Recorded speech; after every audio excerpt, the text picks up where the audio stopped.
Hello, hello, hello. So, everybody is ready? हम हमारे studio से रिकॉर्डिंग कर रहे हैं. सो आई गेस सब लोग रेडी होंगे. प्राइमरी 5-10 मिनट में देता हूँ. सब बेसिक सेटअप कर लीजिएगा. पानी की बोतल लेके बैठिए. अगर आपको वॉशरूम जाके आना है तो जाके आइए. फिर हम कुछ रूल्स डिस्कस करेंगे आज के कंटेंट के. फिर उसके बाद में आज हम आगे बढ़ेंगे. ठीक है, लेट्स गो. सब लोग रेडी होंगे. 4-5 मिनट देते हैं, सबको आने देते हैं. It's sharp 10 o'clock.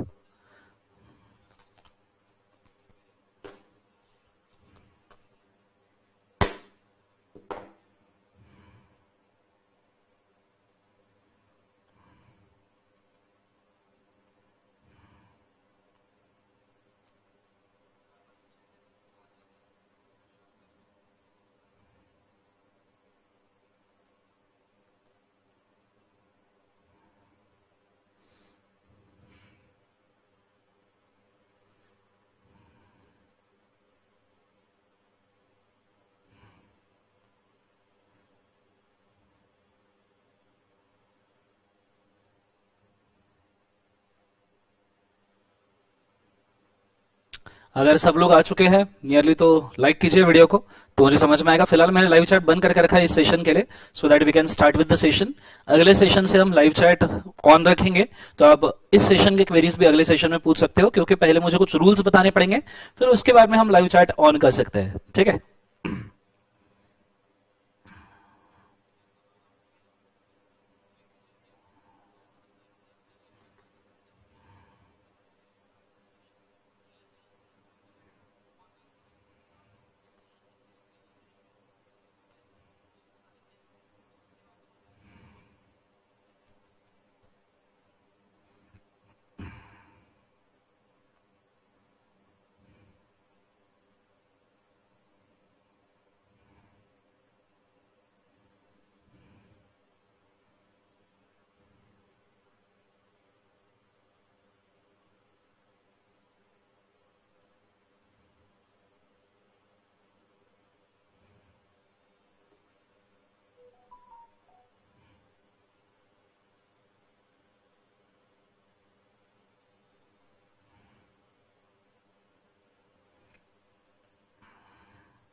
ओके, 261 लोग आई गेस ऑनलाइन आ चुके हैं. 293 व्यूअर्स ऑनलाइन आ चुके हैं. That's very cool. 2-4 minute wait कर लेंगे, फिर हम हमारे टॉपिक्स के साथ आगे बढ़ेंगे.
Okay, 336 people are nearly online. Okay, very good. So आज के हम लाइव सेशन को शुरू करते हैं. बहुत अच्छे तरीके से सबने ध्यान देना. इट इज वेरी गुड कि आप सब लाइव सेशन के लिए आए. क्वारंटीन है आज, सेल्फ आइसोलेशन है, तो मैं चाहूंगा कि इस समय का हम पूरा इस्तेमाल करें for the purpose of revision CA inter का. And I request all of you कि पूरे सेशन में बने रखिएगा. आपको हो सकता है इस सेशन से बहुत ज्यादा फायदा होगा और ऐसी कई सारी चीजें आपको सुनने मिलेगी जो आपने शायद कभी सुनी भी ना हो. ऑब्वियस सी बात है, देयर आर फ्यू रूल्स जो आपने फॉलो करने चाहिए through out the session. First and foremost rule कि हम इसको चैप्टर वाइज सेशन में डिवाइड करने वाले हैं, चैप्टर वाइज रिवीजन हम इसकी करने वाले हैं. तो अब ऐसे सिचुएशन में यू शुड रिमेंबर कि हर चैप्टर कंप्लीट होने के बाद में हम नियरली 10 से 15 मिनट का ब्रेक लेंगे. जिस वक्त सेशन लाइव ऑन होगा आप ब्रेक ले सकते हो, आप वॉशरूम पानी वगैरह पी सकते हो. लंच के लिए हम नियरली 3-3.5 घंटे के बाद 1 घंटे का ब्रेक लेंगे और उसके बाद में 5 बजे हम आज एक ब्रेक लेने वाले हैं. जो ब्रेक के वक्त आपको बाहर जाके सबने तालियां बजानी है, that is for the purpose of those people who are fighting with the corona on behalf of us. तो ये चीज को आपने आज याद रखना है और हम इस सेशन के साथ में आगे बढ़ने की कोशिश करेंगे. दूसरी बात, जो मेरे घड़ी के टाइमिंग है, मैं यहां पे वॉच ओपन कर रहा हूं, अभी मेरे घड़ी में 10:06 हुए हैं, जैसे आप सब लोग देख सकते हो. आपके हाथ में कोई रिस्ट वॉच है, आपके हाथ में अगर कोई इलेक्ट्रॉनिक वॉच है, आपका सेलफोन का watch, please match the same with this one. अगर आपका वॉच इंटरनेट से कनेक्टेड है तो ऑटोमेटिकली मैच कर जाएगा, उसमें आपको कोई चेंजेस करने की जरूरत नहीं है. इसलिए क्योंकि मैं हर सेशन के बाद एक टाइमिंग डिक्लेयर करूंगा कि किस तरीके से आपको सेशंस करने हैं, तो ऑटोमेटिकली ये आपका काम हो जाएगा. ठीक है. रूल नंबर 3, सो मैं थोड़ा समय देता हूं, चाहिए तो 1 मिनट, आप इसको मैच कर लीजिए. सबसे पहले गो फॉर इट फर्स्ट.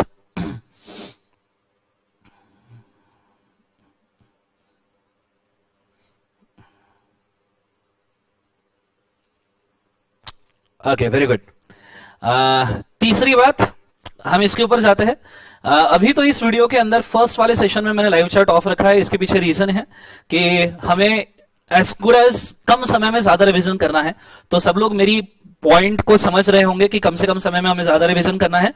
तो ऐसे सिचुएशन में आपने ये ट्राई करना है कि यहाँ हाय हेलो के मैसेजेस आप कंपोस्ट करो, क्योंकि हर एक पर्सन को शायद मैं हाय नहीं बोल पाऊंगा. आई am very sorry for that, पर सबको मेरे तरफ से बहुत दुआ है और सबको मेरे तरफ से बहुत बड़ा हेलो भी है. सो प्लीज इसको दिल पे ना लीजिएगा, क्योंकि मेन मकसद आज का हमारा है कम से कम समय के अंदर हम ज्यादा से ज्यादा आउटपुट निकाले. दूसरा, इस सेशन के लिए लाइव कमेंट्स या लाइव चैट मैंने इसलिए भी ऑफ करके रखा है फॉर द पर्पस कि आपको समझ में आए कि यहाँ पे कोई भी स्पैम मैसेज नहीं करना है. ठीक है. Any person who spams the message in this session वो परमानेंटली मेरे यूट्यूब चैनल से ब्लॉक हो जाएगा ऑन अ सीरियस नोट. और दूसरी बात, वो यूट्यूब चैनल को कभी एक्सेस नहीं कर पाएगा, क्योंकि ऑलरेडी मेरी एम्प्लॉइज की टीम बैठी है फॉर द पर्पज. अगर कोई स्पैम मैसेज, देखो this is for the benefit of you, और मैं ट्राई कर रहा हूं. मेरे को कोई काम नहीं था, मैं आज दिन भर घर पे पड़ा रहता था, फैमिली के साथ एकदम चिल मारता था. But basically this is for the benefit of the you, क्योंकि आपका 1 महीने पे एग्जाम है और प्रेशर बहुत होगा. सो कोई प्लीज ट्राई कीजिएगा खुद होके कि इस पूरे वीडियोस में कोई स्पैम मैसेज ना भेजे. अगर ऐसा होता है तो मुझे उसको ब्लॉक करना पड़ेगा जबरदस्ती, जिसमें मेरी कोई इच्छा नहीं है, और ब्लॉक हो जाएगा तो वो परमानेंटली यूट्यूब से कट जाएगा मेरे. एंड मैं ये नहीं चाहता, क्योंकि this channel is for your benefit, तो आपने इसको ठीक से करना चाहिए. ठीक है. अगर ऐसा कोई भी पर्सन मेरे नजर से यहां हट जाता है जो यहां स्पैम मैसेज करता है, तो मैं बचे हुए जितने भी स्टूडेंट्स हैं उनको खुली अथॉरिटी देता हूं कि आप ले लो. ठीक है. ऐसे बंदे को नहीं छोड़ना चाहिए, क्योंकि अगर कोई किसी के बेनिफिट के लिए काम कर रहा है तो ऑब्वियस सी बात है कि आपने उसको बिल्कुल सपोर्ट करना चाहिए किसी भी तरीके से. ठीक है. ये चीज को आपने आज याद रखना चाहिए. तो चलो आज के सेशन के साथ स्टार्ट करते हैं बिना समय गवाए. I guess everyone is online. Very good. I am very happy कि नियरली 500 से ज्यादा लोग हमारे सेशंस के ऊपर जुड़े हुए हैं. आई am very happy. Thank you so much for your support. First and foremost thing today, हम ये जो सेशन ले रहे हैं इसमें हम चैप्टर का फ्लो किस तरीके से रखेंगे, ये मैं सबसे पहले आपको आज एक समझा दूं, फिर उसके बाद में हम आगे बढ़ेंगे. ठीक है. सबसे पहले सेशन के अंदर मैं जो चैप्टर कवर करने वाला हूं that is basics of the company law. Sir basics of the company law आप क्यों कवर कर रहे हो? बेसिक्स ऑफ कंपनी लॉ की जरूरत नहीं है. नहीं बेटा, बेसिक्स ऑफ कंपनी लॉ की जरूरत इसलिए है क्योंकि मुझे पता है कि बहुत सारे सीए इंटर के बच्चों के बेसिक्स ही क्लियर नहीं है. आई नो दिस कि सीए इंटर के बच्चों के बेसिक्स क्लियर नहीं है. ऐसे सिचुएशन में दिस इज माय ड्यूटी कि मैं आपके बेसिक्स क्लियर करूं, और बिना इन बेसिक्स को क्लियर किए बगैर हम अगले सेशंस की तरफ मूव नहीं कर सकते. हमारे अगले सेशन शुरू नहीं हो सकते बिना इन बेसिक्स को क्लियर किए बगैर. सो इसलिए मुझे बेसिक्स थोड़े बहुत पढ़ाने पड़ेंगे. बेसिक्स के साथ में एक और चीज आएगा, जैसे डेफिनेशंस, जितने भी कंपनीज वगैरह का डेफिनेशन है, private company, public company, subsidiary, small company, जो मेन डेफिनेशंस है वो सभी मुझे यहां पे कवर करने हैं। तो ऐसे सिचुएशन में मुझे वो डेफिनेशंस के लिए बेसिक लेना जरूरी है। और तीसरी चीज है, बेसिक के अंदर मुझे कुछ एडिशनल चीजें लेनी है, जैसे history of the companies act वगैरह, थोड़ा सा जो एग्जाम में पूछने लायक है, उस चीज के लिए मुझे ऐसा लगता है कि मैंने बेसिक्स लेने चाहिए और मैं इसको लेने की पूरी कोशिश कर रहा हूं। ठीक है, बेसिक्स होने के बाद second chapter we are going for formation and incorporation, जो है आपका सेक्शन नंबर 3 से लेके सेक्शन नंबर 22 तक। सर सेक्शंस कैसे याद करें? तो बेटा ये सेशंस में हम सेक्शन याद नहीं कर पाएंगे, बिकॉज ये सेशन रिवीजन सेशंस है, बट मैं स्टिल थोड़ी बहुत टेक्निक दूंगा आपको सेक्शंस याद करने की। फॉर्मेशन और इनकॉर्पोरेशन के बाद थर्ड चैप्टर के ऊपर हम जाने वाले हैं, that is management and administration. Management and administration के बाद हम फोर्थ चैप्टर के ऊपर जाने वाले हैं, that is share capital and debentures. Share capital and debenture chapter के बाद फिफ्थ चैप्टर के ऊपर हम जाने वाले हैं, that is dividend and accounts. ठीक है, और सिक्स चैप्टर उसके बाद हम जाने वाले हैं, दैट इज अगर हमारे पास समय बचा। अब फिफ्थ चैप्टर डिविडेंड अलग है, अकाउंट्स अलग है, और सिक्स चैप्टर अगर हमारे पास समय बचा है तो we are going for prospectus. So फटाफट रिवीजन करनी है। सेवंथ चैप्टर हम मूव होने वाले हैं अलाइड लॉस के ऊपर, कुछ चैप्टर जैसे डिपॉजिट्स, चार्जेस, ये चैप्टर, साथ में ऑडिट ऑफ अकाउंट्स, इनको मैं स्किप कर रहा हूं, जो एग्जाम पॉइंट ऑफ व्यू मुझे लगता है थोड़े से कम इंपॉर्टेंट है। इनके इंपॉर्टेंट सेक्शन में जरूर कवर अप करने की कोशिश करूंगा, हालांकि डिपॉजिट तो हमारा एक चार्ट में खत्म होता है, तो will try to cover the same. उसके बाद में अगर मैं बात करूं तो ऑडिट चैप्टर, ये आपका ऑडिट सब्जेक्ट में रिपीट होगा, तो ऑब्वियस सी बात है आप वहां से इसको और बेटर तरीके से पढ़ सकते हो, और डिटेल में पढ़ सकते हो, दैट्स व्हाई मैंने यहां पे इसको स्किप किया है। फिर उसके बाद में नेक्स्ट हम लेने वाले हैं, that is interpretation of statute, जिसके बारे में बहुत सारे बच्चों को बहुत डर रहता है। सेवंथ के बाद एट चैप्टर हम लेने वाले हैं, निगोशिएबल इंस्ट्रूमेंट एक्ट के कुछ इंपॉर्टेंट टॉपिक्स, जैसे definitions, holder in due course, और कुछ ऐसे एरियाज जो मुझे लगता है एग्जाम में पूछे जा सकते हैं। अगर इन 8-9 चैप्टर्स के बाद नियरली अगर मैं बोलूं नहीं या बोलूं भी, तो ये पूरे सिचुएशन में आपका 80 to 85 मार्क्स कवर हो जाएगा, क्योंकि हम जो छोड़ रहे हैं वो है सिर्फ चार्जेस। डिपॉजिट भी हम नहीं छोड़ रहे, चार्जेस भी हम कवर करने की कोशिश करेंगे नियरली। चार्जेस भी लिख लो, क्योंकि उसके अंदर ज्यादा समय तो नहीं लगने वाला, आधे घंटे का चैप्टर है, सो चार्जेस भी हम कवर करेंगे। जो आपका छूट रहा है वो है जनरल क्लॉजेस एक्ट, उसके बाद में कॉन्ट्रैक्ट एक्ट, कॉन्ट्रैक्ट तो आप खुद पढ़ सकते हो। उसके बाद में there is one chapter that is audit of accounts, ये आपका छूट रहा है। तो इन चैप्टर्स के ऊपर नियरली अगर पूछ के भी 10 से 15 मार्क का पूछा जाएगा। सो इतने चैप्टर्स आज के सेशंस में हम कवर करने वाले हैं। कंसेप्ट समझ में आ रहा है सबको? हाँ है ना? So let's start with the session. Ready? I guess 570 से ज्यादा 600 के आसपास लोग लाइव सेशन में आने वाले। Very very good, claps for you. ठीक है, चलो स्टार्ट करते हैं, कॉन्सेंट्रेट करना अच्छे तरीके से। अब फर्स्ट एंड फॉरमोस्ट थिंग जो आज मैं शुरू करना चाहता हूं वो ये है कि सबसे पहली बात, हम लॉ में आए हैं और हमको लॉ पढ़ना है, तो पहला सवाल यह पैदा होता है कि लॉ किस तरीके से पढ़ना चाहिए, और उससे भी पहले सवाल यह पैदा होता है कि एग्जाम में किस तरीके से आंसर लिखना चाहिए। ठीक है, अब जैसे मैंने एक आंसर का फॉर्मेट बना के रखा है Solomon versus Solomon and company के ऊपर, इसको मैं पहले समझा दूं। Normally answer writing format exam में काफी काम में आता है, क्योंकि आपको एग्जाम में आंसर्स लिखने हैं, ओरल एग्जाम नहीं है। अगर ये ओरल एग्जाम नहीं है तो आंसर राइटिंग फॉर्मेट बहुत काम में आएगा एग्जाम के, तो ये बहुत ज्यादा जरूरी है कि आप आंसर राइटिंग फॉर्मेट को पहले समझ लो, क्योंकि इसके बाद की जो कुछ चीजें हैं वो मैं आंसर राइटिंग फॉर्मेट के हिसाब से बोलूंगा। सबसे पहले आंसर लिखते हो, जैसे सेपरेट लीगल एंटिटी ये कैरेक्टर ऑफ कंपनी है, और कैरेक्टरिस्टिक्स ऑफ कंपनी है सेक्शन 9 के अंदर सभी के सभी कवर किए जाते हैं। दैट्स व्हाई मैंने सेक्शन 9 यहां पे मेंशन किया है। पहले आपने मेंशन करना है प्रोविजन, फिर section number 9 of companies act 2013। ये किसी भी प्रैक्टिकल केस स्टडी का आंसर लिखने का तरीका है। फिर उसके बाद में ये सवाल Solomon versus Solomon and company के ऊपर था, तो मुझे एक्सप्लेन करना पड़ेगा कंपनी का कैरेक्टर। जैसे मैं कंपनी की डेफिनेशन लिखूंगा, company means a company formed under this law और any of the previous companies act, section 2 subsection 20 of the companies act. Company have many characters, out of which one of the character is separate legal entity.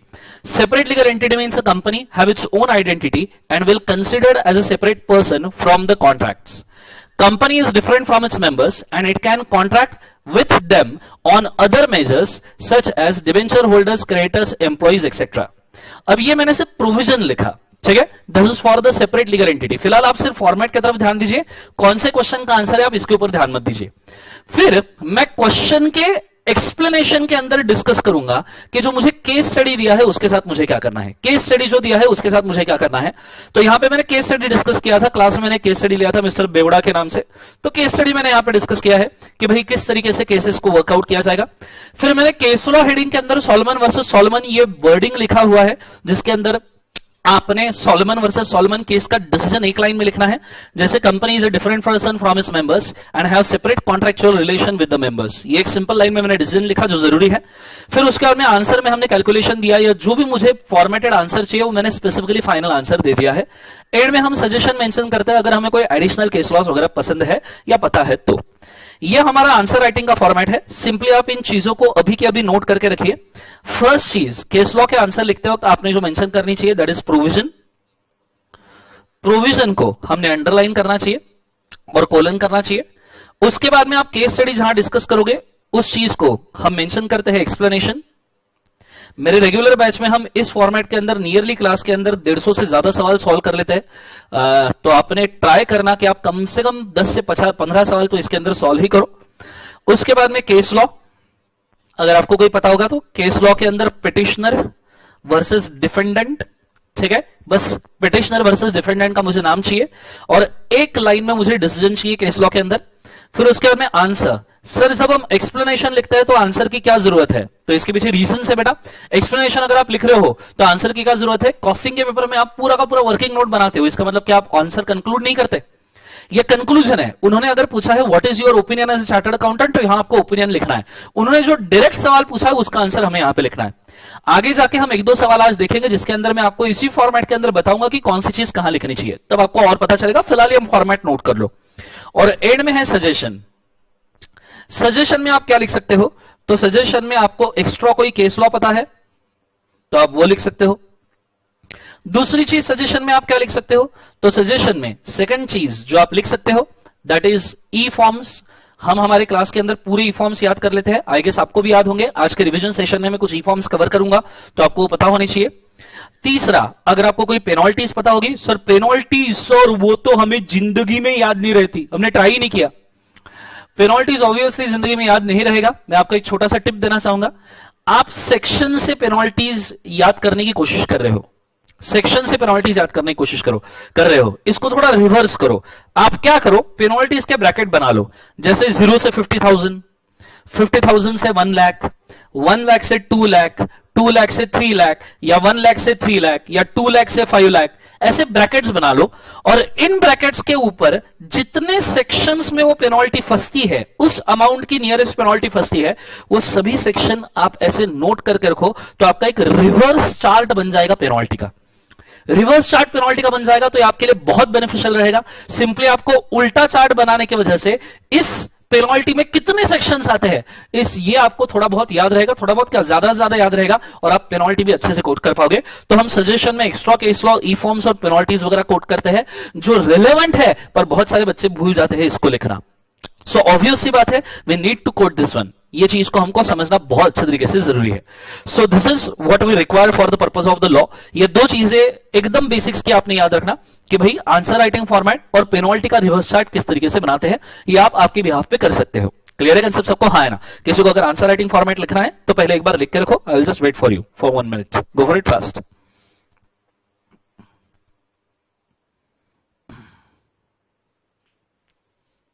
Hello,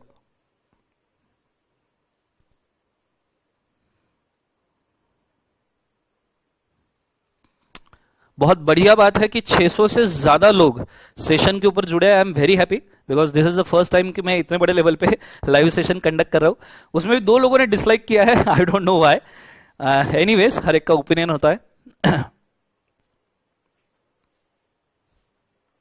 and 280 plus likes है, thank you so much भाई, thank you so much. चलो, आपने अगर format लिख लिया होगा तो now let's start with the chapter number 1 that is basics of company law. अब बेसिक्स ऑफ कंपनी लॉ में कोई भी लॉ पढ़ने के पहले मैं आपको बताना चाहूंगा, कोई भी लॉ पढ़ने के पहले कुछ चीजों का आपने ख्याल रखना चाहिए, वो भी कंपल्सरीली। नॉर्मली मैं मेरे क्लास के अंदर ये बोलता हूं, सो मुझे यहां पे ये चीज को सबसे पहले समझाना जरूरी है, सो प्लीज कॉन्सेंट्रेट करना है, बहुत इंपॉर्टेंट है। सबसे पहले तो आपको वर्ड का मीनिंग पता होना चाहिए, what do exactly mean by law. ठीक है, जैसे मैं कहता हूं law of land, law of land, जिसको हम शॉर्ट में कहते हैं लोल। लोल मतलब लॉ ऑफ लैंड, लोल मतलब वो वाला मत ले लेना, ठीक है। अब लॉ ऑफ लैंड जो है ये बेसिकली कुछ पार्ट्स में डिवाइड होता है। हो सकता है बहुत सारे बच्चों को ये चीज ना पता हो, तो अच्छे से कॉन्सेंट्रेट करना, 2 मिनट में फिनिश हो जाएगा। सबसे पहले लॉ ऑफ लैंड में जो कवर किया जाता है वो होता है एक्ट। एक्ट मतलब वो चीज जो पास होती है बेटा पार्लियामेंट में। मैंने रेगुलर बैच के अंदर और फास्ट ट्रैक बैच में किस तरीके से लॉ पास करते हैं इसका पूरा प्रोसेस लिया था। फर्स्ट रीडिंग, फिर उसके बाद में सबसे पहले ड्राफ्टिंग, ड्राफ्टिंग के बाद फर्स्ट रीडिंग, फर्स्ट रीडिंग के बाद पब्लिक कमेंट्स, फिर कमेटी के कमेंट्स, फिर उसके बाद में वो पार्लियामेंट में जाएगा। पार्लियामेंट के 2 houses, house of people, house of state council, 545 members, 245 members अगर आपको याद होगा, फिर प्रेसिडेंट का अप्रूवल, फिर उसके बाद में ऑफिशियल गैजेट में डेट, एरिया और सेक्शन हम मेंशन करते हैं। सो एक्ट मतलब जो पार्लियामेंट में पास होगा। जैसे हम बात करें तो कंपनीज एक्ट 2013 ये हमारा बेसिकली एक्ट है, ये लॉ का सबसे पहला पार्ट है बच्चों।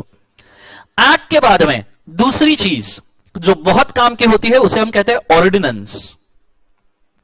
नाउ ऑर्डिनेंस मतलब क्या? ऑर्डिनेंस मतलब ऐसा लॉ जो पार्लियामेंट में पास नहीं हुआ, विच is not pass at the parliament, पर ये टेम्पररी लॉ बनाया गया बिकॉज पार्लियामेंट के सेशन नहीं थे। जैसे पार्लियामेंट का रेनी सेशन खत्म हो गया और उसके बाद में भैया विंटर सेशन अभी लेट है और कोई ऐसा लॉ है जो अर्जेंटली इंप्लीमेंट करना है, बहुत ज्यादा जरूरत है इसको इंप्लीमेंट करने की, तो ऐसे केसेस में हम एक लॉ बनाते हैं जिसे कहते हैं ऑर्डिनेंस, जो पार्लियामेंट में पास नहीं हुआ लेकिन जिसको इंडिया के प्रेसिडेंट ने अप्रूवल दिया है। कौन है इंडिया का प्रेसिडेंट? रामनाथ कोविंद जी ने अप्रूवल दिया है। सो जिस लॉ को पार्लियामेंट ने पास नहीं किया पर प्रेसिडेंट ने अप्रूवल दिया है, that is called as ordinance. और हमारे सिलेबस में एक ऐसा ऑर्डिनेंस है कंपनीज अमेंडमेंट ऑर्डिनेंस 2019, जो बाद में कवर अप किया गया था as a companies amendment act 2019। ये अमेंडमेंट ऑर्डिनेंस आया था जनवरी 2019 के अंदर और ये हमारे सिलेबस में है क्योंकि इसके अमेंडमेंट भी हम पढ़ने वाले हैं, तो इस चीज को याद रखना। सेकंड पार्ट होता है ऑर्डिनेंस। तीसरा लॉ का पार्ट होता है जो चीज डिपार्टमेंट डिक्लेयर करता है। डिपार्टमेंट डिक्लेयर करता है बच्चों 3 तरीके की चीजें, इस चीज को आपको बहुत अच्छे तरीके से याद रखना चाहिए। डिपार्टमेंट 3 तरीके की चीजें डिक्लेयर करता है। सबसे पहले डिपार्टमेंट देता है नोटिफिकेशन, उसके बाद में डिपार्टमेंट देता है सर्कुलर और उसके बाद में डिपार्टमेंट देता है रूल्स। नोटिफिकेशंस का मतलब होता है बच्चों अमेंडमेंट। अमेंडमेंट मतलब मुझे अगर लॉ से कुछ कम ज्यादा करना है तो मैं नोटिफिकेशन दूंगा। सर्कुलर्स आर क्लैरिफिकेशन, जैसे लॉ में किसी वर्ड का मीनिंग समझ में नहीं आ रहा है और मुझे क्लैरिफाई करना है तो मैं दूंगा सर्कुलर। और रूल्स आर प्रोसेसेस। नॉर्मली आप जितने भी लॉ के प्रोसेसेस पढ़ते हो वो रूल्स में दिए जाते हैं। अब ये चीज को समझना, एक्ट बनाता है governing party. For example companies act ये बनाया गया था कांग्रेस पार्टी से। कांग्रेस पार्टी जो था UPA government, United progressive alliance, Congress और अलाइड पार्टीज मिला के जो कांग्रेस गवर्नमेंट था, 2013 में कांग्रेस का राज था और उन्होंने कंपनीज एक्ट बनाया था। पर उसके बाद कंपनीज एक्ट के सभी रूल्स ये बीजेपी ने बनाए हैं, भारतीय जनता पार्टी ने, एनडीए, नेशनल डेमोक्रेटिक अलायंस। तो रूल्स बच्चों बनाती है रूलिंग पार्टी। रूलिंग पार्टी मतलब ऐसी पार्टी जो फिलहाल रूल कर रही है। कंसेप्ट समझ में आ रहा है सबको? हाँ है ना? ये चीज को बड़े अच्छे तरीके से याद रखना, इसके अंदर कोई चेंज मत करना। सो लॉ में आता है एक्ट, ऑर्डिनेंस, डिपार्टमेंट के सर्कुलर, नोटिफिकेशंस और रूल्स, और लास्ट वाली चीज but not the least supreme court और हाई कोर्ट के केसेस। ये हम कवर करते हैं हमारे लॉ में। सुप्रीम कोर्ट और हाई कोर्ट ये सिर्फ क्वेश्चन ऑफ लॉ एंटरटेन करते हैं। अब यहां मेरे पास समय नहीं है क्वेश्चन ऑफ लॉ एंटरटेन करने के लिए या क्वेश्चन ऑफ लॉ और क्वेश्चन ऑफ फैक्ट का डिफरेंस बोलने के लिए। आप सिंपली इतना समझ लो, ऐसा कोई भी डिसीजन जो इंडिया के पब्लिक के ऊपर असर कर सकता है, इंडिया के पब्लिक के ऊपर एट अ लार्ज असर कर सकता है, तो उसे नॉर्मली हम कहते हैं क्वेश्चन ऑफ लॉ। ये एक जनरल प्रिंसिपल आप ले लो, इसके एक्सेप्शन जरूर है पर फिलहाल अपने पास ये समय नहीं है बेटा हम क्वेश्चन ऑफ लॉ और क्वेश्चन ऑफ फैक्ट डिस्कस करें, बिकॉज ये एग्जाम ओरिएंटेड डिस्कशन है। कंसेप्ट समझ में आ रहा है सबको? हाँ है ना? तो ये चीज को अच्छे तरीके से याद रखना। किसी को अगर चाहिए तो इसके क्लिक करके रखो, फटाफट स्क्रीनशॉट निकाल के रखो अगर आप सेलफोन के ऊपर हो, फिर हम आगे बढ़ेंगे। गो फॉर इट फास्ट। बहुत बढ़िया, 625 पीपल ऑनलाइन, साथ में भर भर के प्यार मिल रहा है, 450 ज्यादा लाइक है। Thank you so much guys.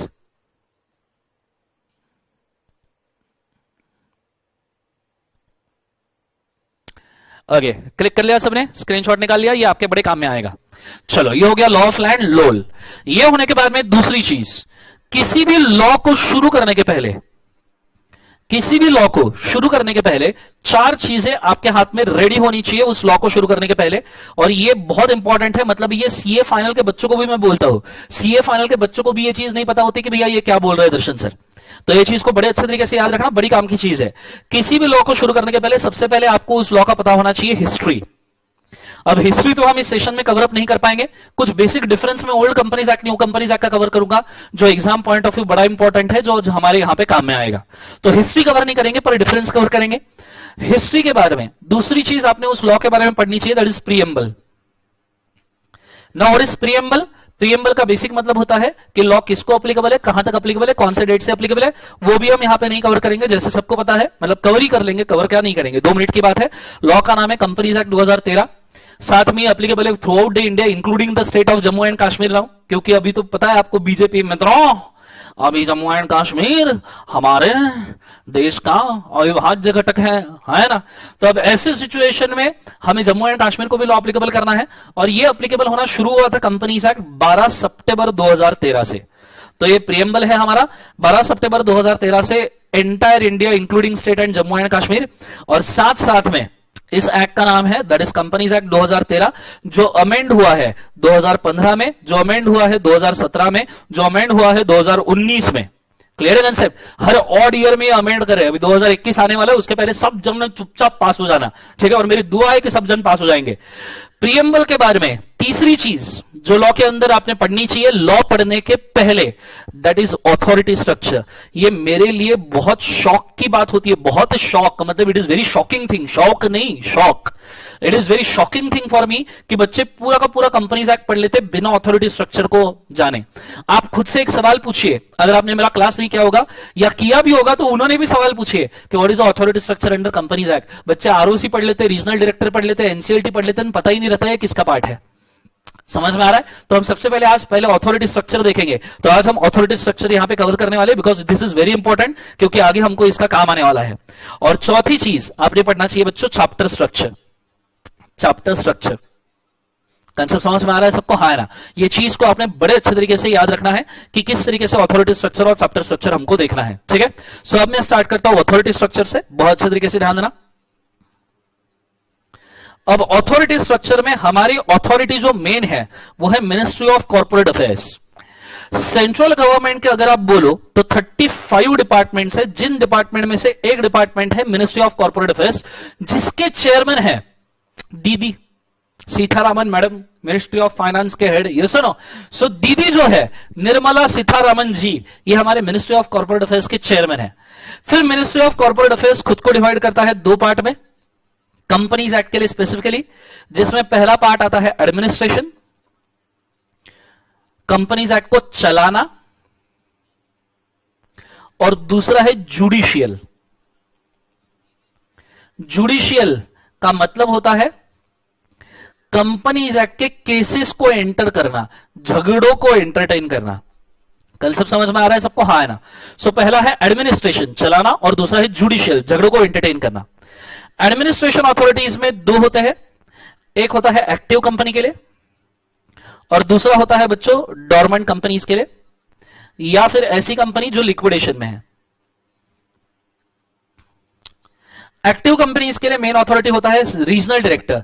India में 7 रीजनल डायरेक्टर्स है। अभी मेरे पास वेबसाइट ओपन करके दिखाने का समय नहीं है, आप मिनिस्ट्री ऑफ कॉर्पोरेट अफेयर्स के ऊपर अगर जाओगे तो 7 रीजनल डायरेक्टर्स आपको मिलेंगे एडमिनिस्ट्रेशन में, और उसके नीचे मिलेंगे आरओसीज, और इंडिया में 22 आरओसीज है। जो लिक्विडेशन है उनके लिए अपॉइंट किए जाते हैं लिक्विडेटर्स। लिक्विडेटर का कोई नंबर फिक्स नहीं है, ये वेरिएबल है, क्योंकि लिक्विडेटर बन सकता है चार्टर्ड अकाउंटेंट्स, जो चार्टर्ड अकाउंटेंट में प्रैक्टिस है वो लिक्विडेटर बन सकता है, तो इसका नंबर वेरिएबल है। पर ये तीनों का डाटा आपको मिनिस्ट्री ऑफ कॉर्पोरेट अफेयर्स के वेबसाइट के ऊपर जरूर मिल जाएगा।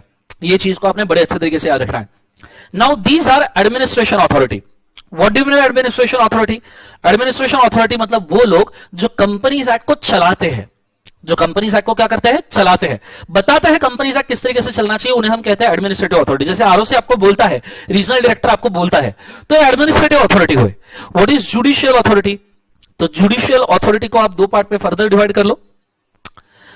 एक वो ऑफेंसेस, ये बहुत सारे बच्चों को नहीं पता होगा पर एक्सेप्ट करना या ऐसा ही है क्योंकि ये सीए फाइनल लेवल पे मैं पढ़ाता हूं। एक वो ऑफेंसेस जिसमें जो जेल है वो 2 साल या उससे ज्यादा है, और एक वो ऑफेंसेस जिसमें जो जेल है is less than 2 years. Less than 2 years है तो हमारी पहली अथॉरिटी है NCLT, national company law tribunal, जो झगड़ों को एंटरटेन करती है। ट्रिब्यूनल वर्ड आया है, केसेस आप यहां पे कर सकते हो तारीख पे तारीख, तारीख पे तारीख। एनसीएलटी के बाद सेकंड अपीलेट अथॉरिटी है एनसीएलएटी, मतलब एनसीएलटी का ऑर्डर आपको पसंद नहीं आया तो आप national company law appellate tribunal के पास जा सकते हो। और तीसरा अपीलेट अथॉरिटी है सुप्रीम कोर्ट, ये कवर किया जाता है सेक्शन नंबर 407 से लेकर 420, ये सीए फाइनल लेवल पे आपको आएगा। पर अथॉरिटी के नाम यही पता होना ही जरूरी है, क्योंकि हमारे सिलेबस में कई बार एनसीएलटी का रेफरेंस आता है। जहां जेल 2 साल से ऊपर है वहां आते हैं बेटा स्पेशल कोर्ट। क्या आते हैं? Special court. ये 407 से 434 तक आएगा, माय मिस्टेक, 434 तक। और स्पेशल कोर्ट शुरू होता है 435 से लेकर 446 तक, उसमें भी 446 बी। तो ये है बेटा आपका कंपनीज एक्ट का अथॉरिटी का स्ट्रक्चर। झगड़े हो रहे हैं तो यहां जाओ, और एडमिनिस्ट्रेशन करना है तो यहां जाओ। मैं चाहूंगा इसका भी एक फोटो खींच लो जल्दी से जल्दी, 2 मिनट के अंदर, फिर हम आगे बढ़ेंगे। स्क्रीनशॉट निकाल लो, मैं फुल स्क्रीन करता हूं, वेट करो।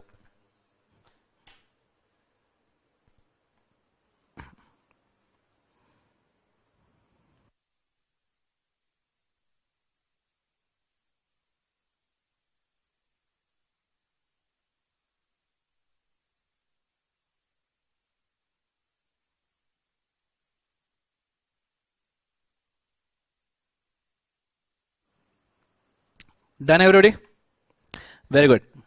सो आ जाओ वापस। सो ये है एडमिनिस्ट्रेशन स्ट्रक्चर, इन सब का हमको काम पड़ने वाला है, ठीक है। 7 regional director, 22 ROC, liquidator, NCLT. हाँ, एनसीएलटी के ऊपर मैं थोड़ा सा कमेंट कर दूं, एनसीएलटी के इंडिया में 11 बेंचेस है, और वही बेंचेस वो नैकलेट के लिए यूज करते हैं for the purpose of understanding. Supreme court एक ही है, सुप्रीम कोर्ट का नंबर एक ही होता है, इसलिए उसको सुप्रीम कोर्ट कहा जाता है। स्पेशल कोर्ट के भी अपने अपने बेंचेस है, लेकिन दैट नंबर इज वेरिएबल, जिसका आपके साथ कोई ज्यादा रिलेवेंस नहीं है।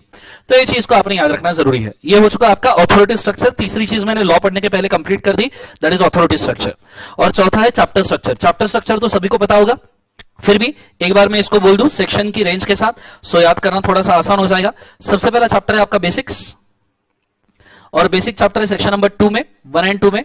दूसरा वाला चैप्टर है आपका formation and incorporation, short form में लिख रहा हूं जानबूझ के, 3 से लेकर 22 में। तीसरा चैप्टर है आपका prospectus and allotment of shares, जो है 23 से लेकर 42 तक। चौथा है शेयर कैपिटल एंड डिबेंचर्स, जो है 43 से लेकर 72 तक। पांचवा है डिपॉजिट्स, जो है 73 से लेकर 76 ए तक। उसके बाद में 6 चैप्टर है चार्जेस, जो है 77 से लेके 87 तक। 7 चैप्टर है आपका मैनेजमेंट एंड एडमिनिस्ट्रेशन, जो है 88 से लेके 122 तक। 8 चैप्टर है आपका डिविडेंड, 123 से लेके 127 तक। 9 चैप्टर है आपका अकाउंट्स, जो है 128 से लेके 138 तक। और 10 चैप्टर है आपका कंपनीज का ऑडिट, जो है 139 से लेके 148 तक। अब जिन लोगों को सेक्शंस याद नहीं होते तो सिर्फ इस चीज के ऊपर ध्यान देना, एटलीस्ट चैप्टर की रेंज याद कर लो। 1 2 तो सबको पता है, बेसिक्स में है। 3 23 43 73, सबके एंड में 3 3 3 3 है। सो इसको ऐसे याद रखना, वो गाना है ना, टन टन टन टन टन टारा, उसको थोड़ा डेवलप करो। टिन टिन टिन टिन टिन टारा, 3 23 43 73, समझ में आ रहा है? है ना? सो टिन टिन टिन टिन टिन टारा, 3 23 43 73 77 88, डबल डिजिट वाले 2 सेक्शन है, 77 88। 12 की शो की 3 टिकटें हैं, 12 की शो की 20 टिकटें, 123। 12 की शो की 3 टिकटें, 123। 128 में दिलाऊं, 128 रुपए की टिकट है। 12 की शो की 3 टिकटें 128 रुपए में। समझना मुझको ऐसा वैसा, मेरे बटवे में है पैसा कितना, 139 रुपीज। क्लियर है कंसेप्ट? सो सब जन साथ में बोलना मेरे, टिन टिन टिन टिन टिन टारा, 3 23 43 73 77 88 77 88। चार्जेस और मैनेजमेंट एडमिनिस्ट्रेशन। 12 की शो की 3 टिकटें हैं, 123 डिविडेंड, 128 में दिलाओ, 128 अकाउंट्स। समझना मुझको ऐसा वैसा, मेरे बटवे में है पैसा कितना, पैसा है 139, that is audit of accounts. Concept समझ में आ रहा है? ये एक मेमोरी टेक्निक आप याद रख सकते हो, जिससे आपको चैप्टर का रेंज याद होगा। थोड़ा सा खुद को भी वर्क करना पड़ेगा, बिकॉज वन डे रिवीजन है, रेगुलर क्लास होता तो याद करवा देता था, ठीक है। लेकिन टेक्निक दे दिया है, इसको थोड़ा सा संभाले रखना। चलो ये खत्म हो गया। ये होने के बाद में अगली चीज के ऊपर हम जाते हैं, that is characteristics of the company. Characteristics of the company, कितने कैरेक्टर्स है बच्चों, बोलो एक बार। Total number of characters for the company. अब यहां पे मैं थोड़ा सा पीपीटी ऑन करना चाहूंगा, आ जाइए पावर पॉइंट।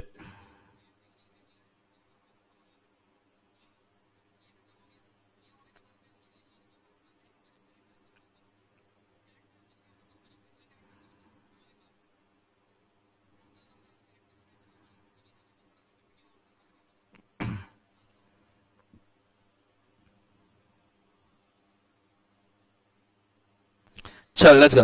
सो यहां पे हम कैरेक्टरिस्टिक्स ऑफ कंपनी देखेंगे, होल्ड।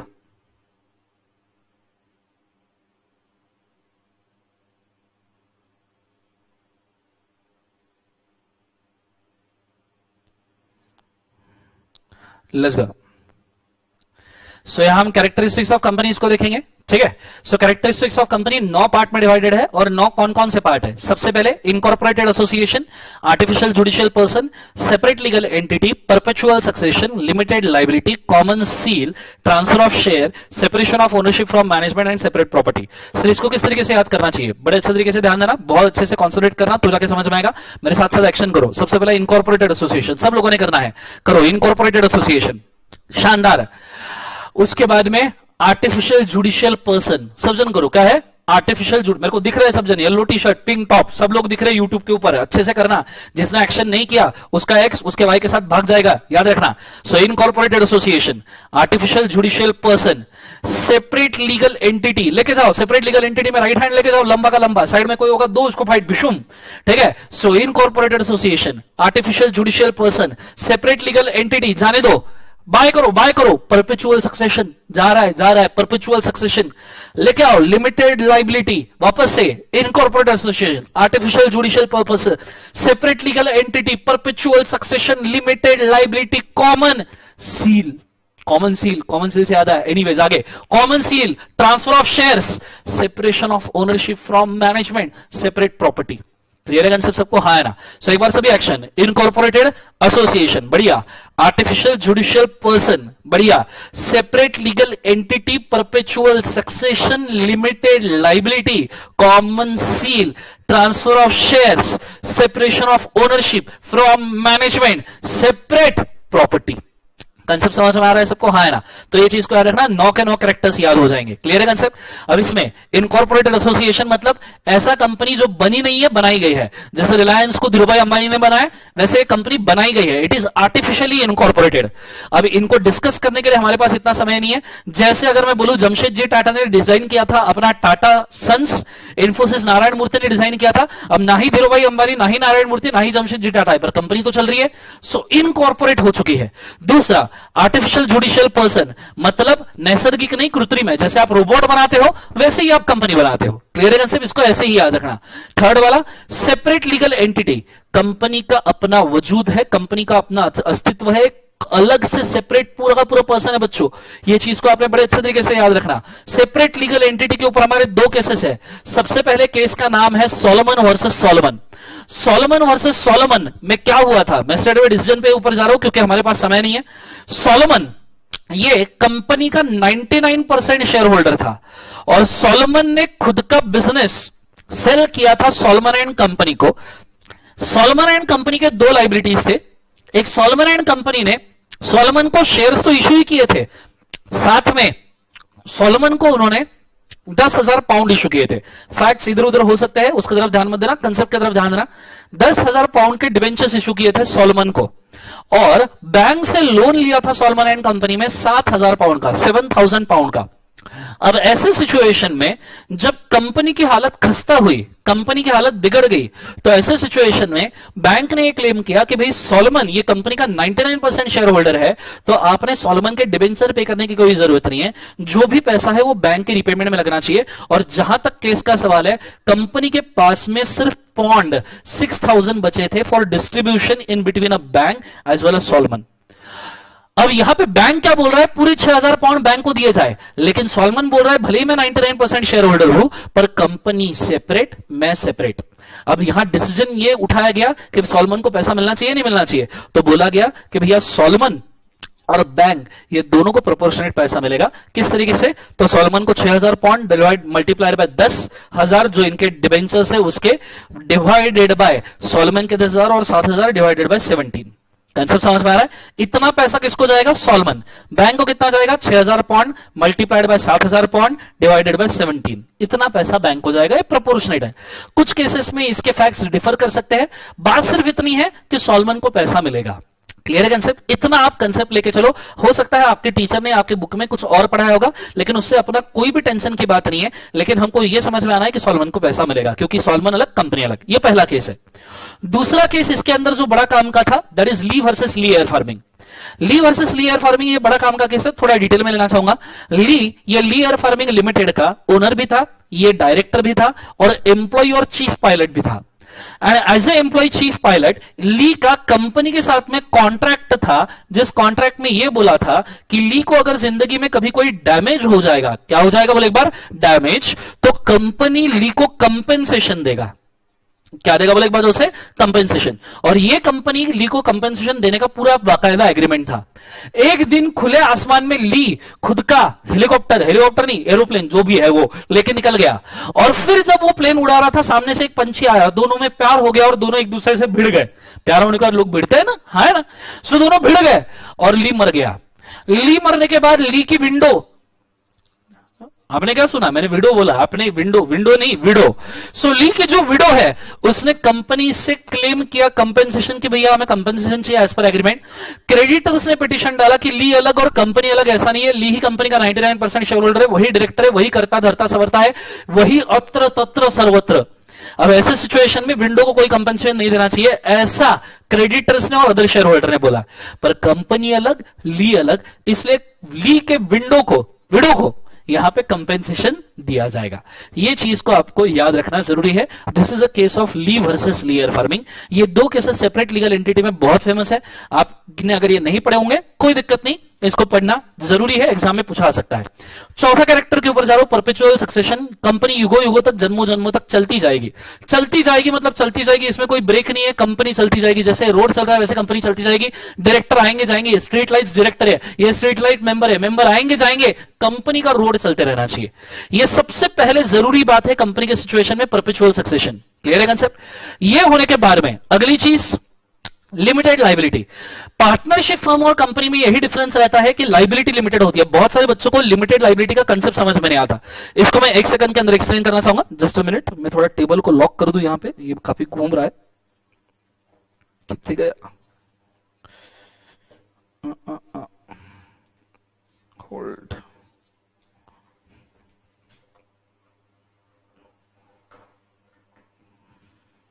ओके,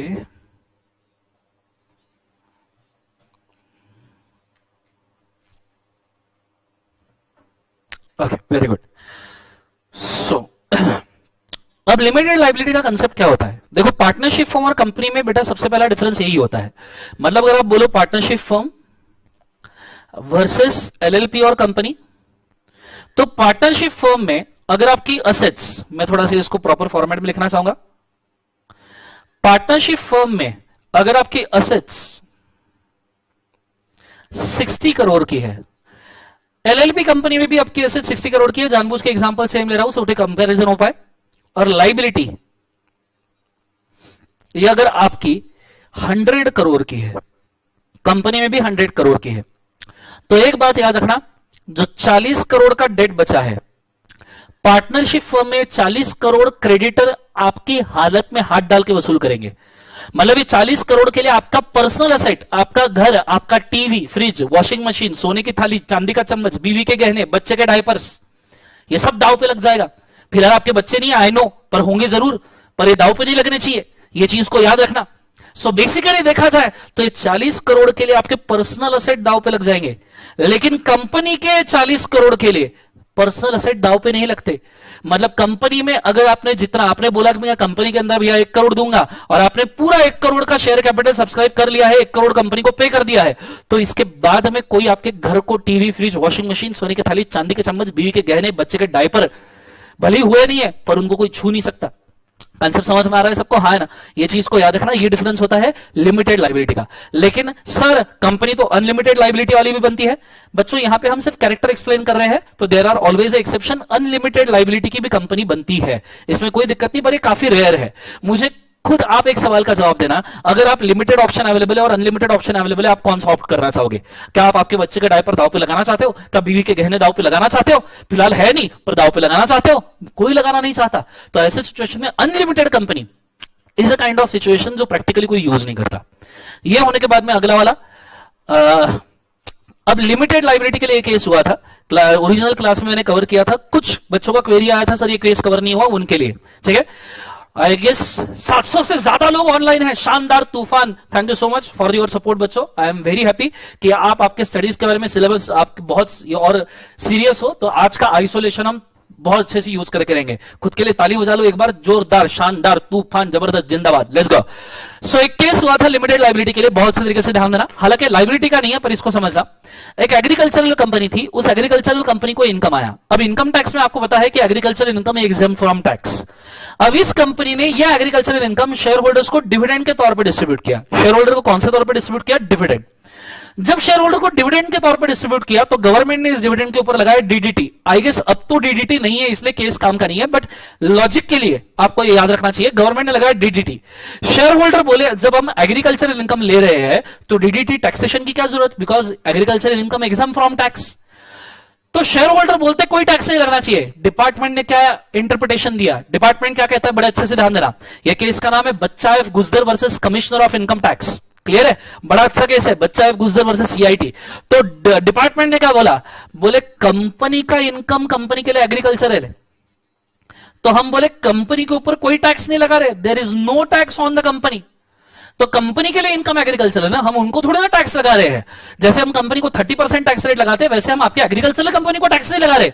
पर जब ये इनकम वो आपको बांट रहे in the form of dividend, share holders के लिए तो ये अदर सोर्सेस है, 5 हेड आते हैं ना इनकम के, तो शेयर होल्डर के लिए तो अदर सोर्स इनकम है, इसको तो टैक्स करना पड़ेगा। तो ये चीज को उन्होंने लिया और इस चीज को उन्होंने सेपरेट लीगल एंटिटी में ठोक दिया। बोले कंपनी अलग तो उसका टैक्सेशन नहीं होगा, लेकिन शेयर होल्डर्स का टैक्सेशन होगा, बिकॉज शेयर होल्डर्स के लिए ये अदर सोर्सेस इनकम है। तूफान बच्चों, बहुत अच्छे तरीके से इस केस को याद रखना कि इसका नाम है बच्चा एफ गुजर versus commissioner of income tax. ये चीज होने के बाद में अगला कैरेक्टरिस्टिक्स आता है कॉमन सील, मतलब कंपनी का ऑटोग्राफ। कंपनी डॉक्यूमेंट किस तरीके से ऑथेंटिकेट करे, तो भैया कॉमन सील से। ये कॉमन सील का नॉर्मली मशीन होता है जिसके अंदर आप पेपर डालो और पंच कर दो तो कॉमन सील इसके ऊपर एम्बॉस हो जाएगा। क्लियर है? अलग अलग टाइप के कंपनी के सील आते हैं। सबसे ओल्ड सील है जो लाख से बनाया जाता था, स्टैम्प किया जाता था, और ये आजकल नए प्रिंटेड सील आते हैं जो भी है। लेकिन कंपनी का कॉमन सील यह तभी वर्क करता है जब कंपनी के कॉमन सील के ऊपर बोर्ड ऑफ डायरेक्टर्स का सिग्नेचर हो। अगर कंपनी के कॉमन सील के साथ बोर्ड ऑफ डायरेक्टर का सिग्नेचर नहीं है तो ये कॉमन सील कुछ ही किसी भी काम का नहीं। अभी ये सिचुएशन कैरेक्टरिस्टिक्स ऑफ कंपनी में से कॉमन सील वाला डाइल्यूट किया जा रहा है। इसके पीछे रीजन ये है कि आजकल डीएससी का जमाना है, डिजिटल सिग्नेचर सर्टिफिकेट, जो हर डायरेक्टर और कंपनी का सेपरेट होता है और मैक्सिमम ऑनलाइन फाइलिंग होते हैं, तो डीएससी चलता है। इसलिए बहुत सारे लोग अब कॉमन सील को रेफर नहीं करते, पर आपको एग्जाम और नॉलेज पॉइंट ऑफ व्यू पता होना चाहिए। यह चीज होने के बाद में हम अगले कंटेंट के ऊपर जा रहे हैं, that is transfer of shares. Company खुद के शेयर ट्रांसफर कर सकती है। अब इसके ऊपर थोड़ा सा रेस्ट्रिक्शन है। प्राइवेट कंपनी जो है वो खुद के शेयर ट्रांसफर कर सकती है सिर्फ उनके रिलेटेड पार्टी में, उनके रिलेटेड पर्संस हैं, और पब्लिक कंपनी जो है वो खुद के शेयर ट्रांसफर कर सकती है पब्लिक में। ये डिफरेंस को याद रखना। ओपीसी खुद के शेयर ट्रांसफर ही नहीं कर सकती, ये चीज को याद रखना, एक्सेप्ट फॉर नॉमिनी। क्लियर है आंसर? तो ये चीज को बड़े अच्छे से याद रखना, ये भी कंपनी का एक कैरेक्टर है। पार्टनरशिप फर्म में जब आप कैपिटल ट्रांसफर करते हो तो पार्टनरशिप फर्म डिसॉल्व हो जाती है। पार्टनरशिप में पार्टनर आए और एग्जिट करे, पार्टनरशिप फर्म डिसॉल्व हो जाएगी। कंपनी में मेंबर आए या जाए, कंपनी चलती रहेगी। ये एक कंपनी का कैरेक्टर है। लास्ट वाला, that is separation of ownership and management, last but one. Company में अब देखो पार्टनरशिप और कंपनी में क्या डिफरेंस होता है, मैं इसको थोड़ा सा समझाना चाहूंगा, बड़े अच्छे तरीके से ध्यान देना। ये डायग्राम नॉर्मली मैं सीए फाइनल के ऊपर देता हूं, बट मुझे ऐसा लगता है कि इंटर के बच्चों को भी पता होना चाहिए, इसलिए मैं इसको दे रहा हूं, तो बड़े अच्छे से ध्यान देना। जो भी फर्म होता है उस फर्म के होते हैं पार्टनर्स। उस फर्म के क्या होते हैं? पार्टनर्स। ये पार्टनर्स फर्म के अंदर ओनर्स भी होते हैं, ये पार्टनर्स फर्म के अंदर मैनेजमेंट भी होते हैं, और यही पार्टनर्स फर्म के अंदर एम्प्लॉय भी होते हैं। मतलब हर चीज पार्टनर ही कर रहे हैं। फिर हम एलएलपी में जाएं तो एलएलपी में फर्म का ही स्ट्रक्चर होता है, सिर्फ लाइबिलिटी लिमिटेड होती है, पर स्ट्रक्चर तो सेम है। एलएलपी में भी होता है पार्टनर्स।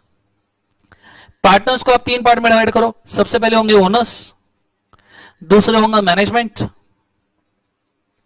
और तीसरे वाले होते हैं एम्प्लॉइज। बस एलएलपी में डिफरेंस इतना सा होता है बच्चों, इसको बड़े अच्छे तरीके से याद रखना कि पार्टनरशिप के जो एलएलपी के जो पार्टनर्स होते हैं, ओनर्स होते हैं, उन्हें हम सिर्फ पार्टनर कहते हैं। Hold 1 second, I am sorry, उन्हें हम सिर्फ पार्टनर्स कहते हैं, पर एलएलपी को जो मैनेज करते हैं उन्हें हम कहते हैं डेजिग्नेटेड पार्टनर्स। और डेजिग्नेटेड पार्टनर्स होल्ड करने के लिए आपको लगता है बच्चों डिन, directors identification number. Directors identification number ये सिर्फ डायरेक्टर बनने के लिए नहीं, ये डेजिग्नेटेड पार्टनर बनने के लिए भी लगता है एलएलपी के केस में। आपको पता है इंडिया का सबसे पहला डिन, डिन का नंबर है 00000001। चेक कर लेना कि 00000001 ही। होमवर्क आज के लिए जब आप फ्री होंगे तो चेक करना, 1 महीना एग्जाम के लिए नॉलेज भी बहुत काम की चीज है। ये दिन आपको पता है किसके नाम पे है? It is in the name of Ratan Tata. India का सबसे पहला दिन टाटा सन्स के चेयरमैन के नाम पे दिया गया है, क्योंकि टाटा, जमशेदजी टाटा, जेआरडी टाटा कमिटी के अंदर दिन बनाने की कोशिश की थी। ये दिन आपको डेजिग्नेटेड पार्टनर बनने के लिए भी लगता है और डायरेक्टर बनने के लिए भी ये दिन लगता है। कंसेप्ट समझ में आ रहा है सबको? हाँ है ना। एम्प्लॉइज तो चलो एलएलपी में होते हैं। तीसरी चीज, अगर हम जाए कंपनी में, तो भैया कंपनी में पहले डिवीजन हो जाता है कि भाई ओनर्स पहले अलग। देखो यहां पे पहले पार्टनर्स आ गए, फिर डिसाइड किया गया कौन क्या बनेगा, लेकिन कंपनी में पहले डिवीजन होता है, ओनर अलग, मैनेजमेंट अलग और एम्प्लॉइज वगैरह अलग। कंसेप्ट समझ में आ रहा है सबको? ओनर अलग, मैनेजमेंट अलग, एम्प्लॉइज वगैरह अलग। अब जो ओनर्स है, जो क्या है बोले एक बार, ओनर्स, उनको हम कहते हैं मेंबर्स, या उनको हम शेयर होल्डर्स भी कह सकते हैं। बहुत सारे बच्चों को शेयर होल्डर और मेंबर का डिफरेंस नहीं पता। बड़ा शेयर होल्डर में 2 आते हैं, एक आते हैं इक्विटी और दूसरे आते हैं प्रेफरेंस। इक्विटी शेयर होल्डर्स को हम मेंबर कहते हैं, प्रेफरेंस शेयर होल्डर को हम सिर्फ शेयर होल्डर्स कहते हैं। ये चीज को याद रखना। मैनेजमेंट जिसे हम कहते हैं बोर्ड ऑफ डायरेक्टर्स, और तीसरा वाला आता है एम्प्लॉइज, जो एम्प्लॉइज और वर्कमैन के कैटेगरी में आएगा। अब आप देख सकते हो यहां पहले पार्टनर्स आए, फिर डिवीजन हुआ। यहां पहले डिवीजन हुआ और फिर लोगों को अपॉइंट किया गया। ये कंपनी का मतलब होता है, इसे ही कहते हैं separation of ownership from management. ये चीज को आपको बड़े अच्छे तरीके से पता होना जरूरी है। अगर आपको ये पसंद आया है तो आप इसका डायग्राम का क्लिक करके रखिए, स्क्रीनशॉट निकाल के रखिए, आगे काम में आएगा। मैं ऑफलाइन जाता हूं, 1 ही सेकंड होल्ड। बहुत बढ़िया, शानदार, 750 प्लस स्टूडेंट्स ऑनलाइन है। आई am very happy for this कि बहुत सारे लोग खुद के स्टडीज के लिए सीरियस हैं। Thank you so much for this one. और 650 से ज्यादा लाइक्स आया। Thank you so much guys, I am very happy.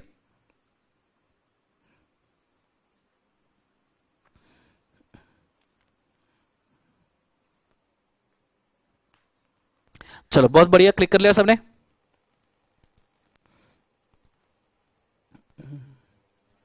तूफान। ये चीज होने के बाद में now we are moving for the next thing, separation of ownership के बाद में सेपरेट प्रॉपर्टी। मैं मेरी प्रॉपर्टी नहीं दूंगी। आपको शायद नहीं पता या पता भी होगा, कंपनी खुद के नाम से असेट लाइबिलिटीज क्रिएट कर सकती है। जब आप कंपनी की बैलेंस शीट क्रिएट करते हो, आप लिखते हो ना कि भैया लाइबिलिटी कंपनी के असेट्स, है ना, तो कंपनी के असेट्स जो होते हैं वो कंपनी के नाम पे होते हैं। तो ऐसे सिचुएशन में कंपनी की असेट लाइबिलिटी अलग, तो कंपनी खुद के नाम से प्रॉपर्टी होल्ड कर सकती है। सो 9 कैरेक्टर्स एक बार रिपीट करो फटाफट। Incorporated association, artificial judicial person, separate legal entity, perpetual succession, limited liability, common seal, transfer of shares, separation of ownership from management, separate property। 9 characters को याद रखना। सेपरेट प्रॉपर्टी के लिए कुछ केस लॉज है, उनको मैं एक बार यहां पे क्लियर कर दूं, जिसमें सबसे पहला काम का केस लॉ है gramophone and typewriter company versus Stanley. ठीक है, हो सकता है आपने केस ये देखा हो या ना देखा हो, इससे फर्क नहीं पड़ता, फिलहाल ध्यान दीजिए। एक कंपनी था जो ग्रामोफोन और टाइपराइटर को मैन्युफैक्चर करता था, जिसका एक मेंबर था स्टैनली। अब कंपनी की असेट कंपनी की है, कंपनी की असेट मेंबर पर्सनली यूज नहीं कर सकता। स्टैनली कंपनी का मेंबर था, हालांकि स्टैनली नहीं है, ये एक हॉलीवुड एक्टर है जिम कैरी करके, बट मैंने उसको लिया है थोड़ा गैग बनाने के लिए। सो स्टैनली जो था ये कंपनी के असेट पर्सनली यूज करता था, खुद के पर्सनल पर्पस के लिए। स्टैनली कंपनी के टाइपराइटर घर पे लेके गया और खुद टाइपिंग करना शुरू कर दिया। साथ में टाइपराइटर घर पे लेके गया, बीवी को भी दे दिया और बीवी भी टाइपिंग कर रही है। ये करते करते उसने टाइपराइटर खराब कर दिया, ग्रामोफोन खराब कर दिए। अब अगर आप कंपनी की प्रॉपर्टी खराब करोगे तो चलेगा क्या? कंपनी अलग पर्सन है। ये ऐसा समझो कि आपने आपके दोस्त की बाइक ली और खराब कर दिया, सर दोस्त की बाइक तो खराब करने के लिए होती है ना? निकम्मो नलायक को ध्यान दो। सो बेसिकली अगर देखा जाए तो यहां पे इसने कंपनी के असेट्स खराब कर दिया। अगर आपने आपके दोस्त की बाइक खराब कर दिया, थर्ड पर्सन की बाइक खराब कर दिया, आपको कंपनसेशन देना पड़ेगा। उसी हिसाब से स्टैनली को भी कंपनी को कंपनसेशन देना पड़ेगा, क्योंकि कंपनी की असेट्स अलग, स्टैनली की असेट्स अलग। ये चीज को आपको बड़े अच्छे तरीके से याद रखना जरूरी है बेटा। Please keep this in mind. Concept समझ में आ रहा है सबको? हाँ है ना? तो ये चीज को याद रखना। एक और केस, बड़ा फेमस केस हुआ था, मकोरा versus northern assurance company limited. बड़ा सा काम का केस है। इस केस में ये हुआ था कि एक कंपनी थी इंडियन टिम्बर एसोसिएशन, जिसका 99% शेयर होल्डर था मकोरा। लाकूड़ तोड़या, लक्कड़हारा। बचपन में वो हुआ था ना, स्टोरी सुना होगा आपने कि एक लक्कड़हारा था, लाकूड़ तोड़ा, और फिर उसकी एक्स जो है, एक्स डिओड्रेंट की बात नहीं कर रहा हूं निकम्मो, एक्स जो है वो गिर गई नदी में। फिर नदी में से देवी बाहर आई और देवी बोली क्या आपको सोने की कुल्हाड़ी चाहिए, चांदी की कुल्हाड़ी चाहिए? तो उस लकड़हारे ने बोला कि नहीं, मेरे को मेरी ही कुल्हाड़ी चाहिए, honesty is the best policy. बराबर है? इस जगह पे आप होते तो आप क्या करते थे? नहीं नहीं, सोने की कुल्हाड़ी नहीं, चांदी की भी नहीं, आप क्या बोलते? देवी जी आप ही मेरे साथ चलिए। है ना? इतने तो निकम्मे हैं ही अपन। ये सुनो, चार्टर्ड अकाउंटेंट है, दिमाग तो ज्यादा ही लगेगा यहां पे। कोई बात नहीं, अब आते हैं केस पे। तो भैया ये जो इंडियन टिम्बर एसोसिएशन है, इसमें टिम्बर का स्टॉक बहुत बड़े पैमाने पर पड़ा रहता है। बिकॉज आपको नहीं पता, अगर आप गीले पेड़ों को काटते हो, वैसे तो पेड़ों को काटना गलत ही बात है, ये नहीं करना चाहिए, पर अगर आप गीले पेड़ों को काटते हो तो टिम्बर बेचने तक के उसको सुखाना पड़ता है। क्या करना पड़ता है? सुखाना। इसलिए आपको उसको स्टॉक करके रखना पड़ेगा। पर टिम्बर अगर सूख जाए और गलती से भी आग लग जाए तो ये ऐसी आग लगेगी कि जिसको बुझा नहीं पाओगे। ये ऐसी आग लगेगी जैसी आप में लगी रहती है। नहीं, वो वाली नहीं, ठीक है, ब्रेकअप वाली भी नहीं, ठीक है। सो ऐसी आग लगेगी जो बुझा नहीं सकते। इसलिए इस टिम्बर का इंश्योरेंस निकाला मकोरा ने, पर गलती ये कर दी कि इंश्योरेंस खुद के नाम पे निकाला, कंपनी के नाम पे नहीं। हालांकि प्रॉपर्टी कंपनी के नाम पे थी। कुछ दिनों बाद टिम्बर जो था उसमें आग लग गई। क्लियर है? सोए हुए टिम्बर खड़ा हो गया, आग लग गई। क्लियर है? अब ऐसे सिचुएशन में क्या होगा? ऐसे सिचुएशन में मकोरा ने इंश्योरेंस कंपनी से कंपेंसेशन मांगा। मुझे बताओ कंपेंसेशन देंगे? नहीं देंगे। इंश्योरेंस इंस्पेक्टर ने बोला no compensation, because timber company के नाम पे है। पूरी स्क्रिप्ट मैंने थोड़ी सी फास्ट फॉरवर्ड की है समझने के लिए। टिम्बर कंपनी के नाम पे है, इंश्योरेंस आपके नाम पे है, इसलिए नो कंपेंसेशन। कंपनी के टिम्बर का इंश्योरेंस कंपनी के ही नाम पे होना चाहिए। मकोरा फिर यहां पे इंश्योरेंस कंपनी को बोलता है, ये बहुत सारे बच्चों को नहीं पता होगा, कि फिर आपने इंश्योरेंस ही क्यों निकाला जब आपको पता था प्रॉपर्टी मेरी नहीं है? तो यहां इंश्योरेंस कंपनी मकोरा को प्रीमियम भले ही डैमेजेस के तौर पे वापस करेगी, क्योंकि उसने गलत इंश्योरेंस निकाला, पर इंश्योरेंस कंपनी कंपेंसेशन नहीं देगी। जितना मकोरा ने प्रीमियम पे किया है ना, वो सब वापस हो सकता है, क्योंकि कंपनी की भी गलती है। उसने इंश्योरेंस नहीं निकालना चाहिए था, क्योंकि प्रॉपर्टी कंपनी की थी, मकोरा की नहीं थी। तो प्रीमियम वापस मिल सकता है, पर कंपेंसेशन मिलेगा क्या? नहीं। ये था मकोरा versus northern insurance company limited, separate property का केस लॉ। तो यहां पे आपका कैरेक्टरिस्टिक्स ऑफ कंपनी खत्म होता है। अब हम बढ़ते हैं अगले कंटेंट पे। एक बार थोड़ा सा रिवाइज कर लो। चारों केस लॉज अगर आपने पढ़े होंगे तो चारों केस लॉज देख लो, या थोड़ा रिवर्स फॉरवर्ड करके, मैं 1 मिनट के लिए रुकता हूं, रिवर्स फॉरवर्ड करके इन केस लॉज के नाम तो भी नोट करके रखो। गो फॉर इट फास्ट।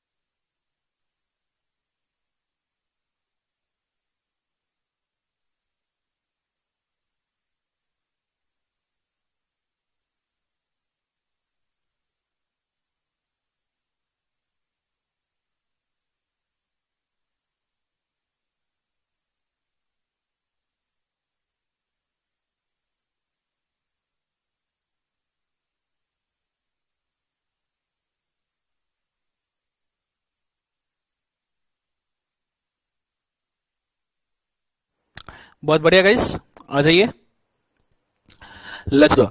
सो इसके बाद में हमने लिफ्टिंग ऑफ कॉर्पोरेट वेल्थ देखना है। पर लिफ्टिंग ऑफ कॉर्पोरेट वेल्थ का कंसेप्ट क्या है? लिफ्टिंग ऑफ कॉर्पोरेट में 7-8 केसेस हैं, हमको बड़े अच्छे तरीके से देखना है, इसलिए ध्यान देना। सबसे पहली बात आपने बोला कि company is a separate, director is a separate. Company अलग है, डायरेक्टर अलग है, मेंबर्स अलग है। जब हम ये बोलते हैं कि कंपनी अलग है, मेंबर्स अलग है, तो ऐसे सिचुएशन में एक सवाल पैदा होता है कि भाई मैंने अगर कंपनी के नाम पे ड्रग्स बेचे, मेरी कंपनी का नाम है दर्शन इस्पात लिमिटेड, पता तो होगा सबको? बोलो हाँ है ना?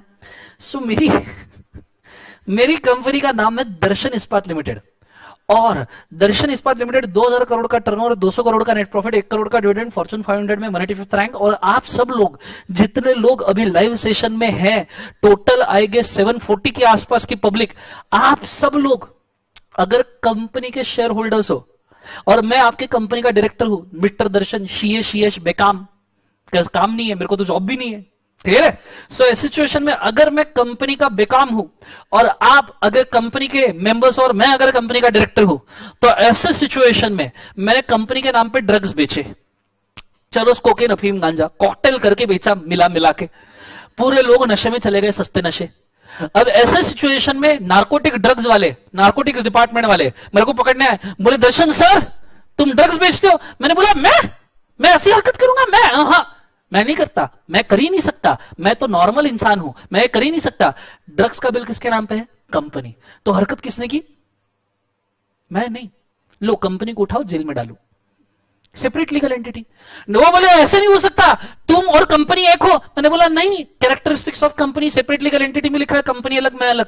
जाओ कंपनी को डालो, और प्रॉफिट भी कंपनी के नाम पे आया है, जाओ कंपनी को डालो, जाओ शेयर होल्डर को डालो, 740 लोग ऑनलाइन है, डालो सबको जेल में। तो ऐसी सिचुएशन में क्या आप गलत, अगर कल जाके मेरी गन वाली कंपनी है, समझो मेरे कंपनी में मैं आर्म्स एम्यूनिशन मैन्युफैक्चर करता हूं और कल मेरे को बॉम्ब वगैरह की टेस्टिंग करनी है, तो ऐसे सिचुएशन में मैंने एक बॉम्ब लिया, पब्लिक में डाल दिया, बूम 200-300 लोग निपट गए। ऐसी हरकतें नहीं करनी चाहिए, पर अगर ऐसा हुआ, फिर पब्लिक मेरे को पकड़ने आई, पुलिस पकड़ने आए, सर बॉम्ब डाला, मैंने बोला मैं कंपनी, वो तो कंपनी का टेस्टिंग चल रहा था, कंपनी अलग मैं अलग, उठाओ कंपनी को डालो जेल में। क्या ऐसा हो सकता है? नहीं। इसीलिए इस सेपरेट लीगल एंटिटी का लोग फायदा ना उठाए, इसलिए बनाया गया लिफ्टिंग ऑफ कॉर्पोरेट वेल। पहली बात, well, lifting of corporate veil के 5 पॉइंट याद रखने हैं, क्लियर है? 5 कौन से? Company is a veil. दूसरा, board of director act behind the veil. तीसरा, if the board of director executes a fraud behind the company, then he should be penalized, board of director. In such a case, well of the company shall be lifted and culprit shall be identified. The process is called as lifting of corporate well. ये चीज को आपको समझना बहुत जरूरी है, ये 5 point पता होना बहुत जरूरी है। सर पर ये पॉइंट कैसे याद रखेंगे? आपने वो गाना देखा है, आपको शायद पता होगा, लिफ्टिंग ऑफ कॉर्पोरेट वेल के लिए कंपनी है पर्दा, पर्दा है पर्दा, ऋषि कपूर का, अमर अकबर एंथनी का गाना था कि भाई कंपनी है पर्दा, ये सुनो, पर्दा है पर्दा, पर्दे के पीछे। याद है सबको वो गाना? है ना? अभी गाना तो दिखा नहीं सकता मैं, तो रेगुलर बैच में हम दिखाते हैं, लेकिन एक गाना सिर्फ मैंने पोस्टर दिखा आपको याद रहने के लिए, ऋषि कपूर का ये गाना था, खतरनाक वाला। क्लियर? एक बार देखते हैं इसका वीडियो, 1 मिनट के लिए प्ले करता हूं, तो आपको कंसेप्ट कैसे दिमाग में फिट होना चाहिए जिंदगी में। हाँ, लेकिन अपने स्पीकर कनेक्टेड नहीं है, तो एक बार अपन माइक से इसको कनेक्ट करते हैं।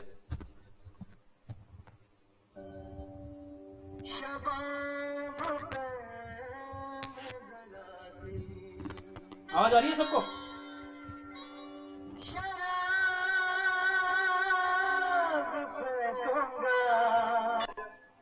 ये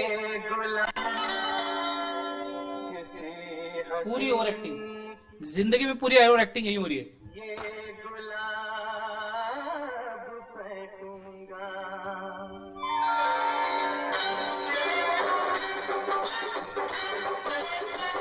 और स्ट्रीमिंग भी सही चल रहा है एकदम गाने के साथ में। चलो बहुत बढ़िया, यही काम की चीज है।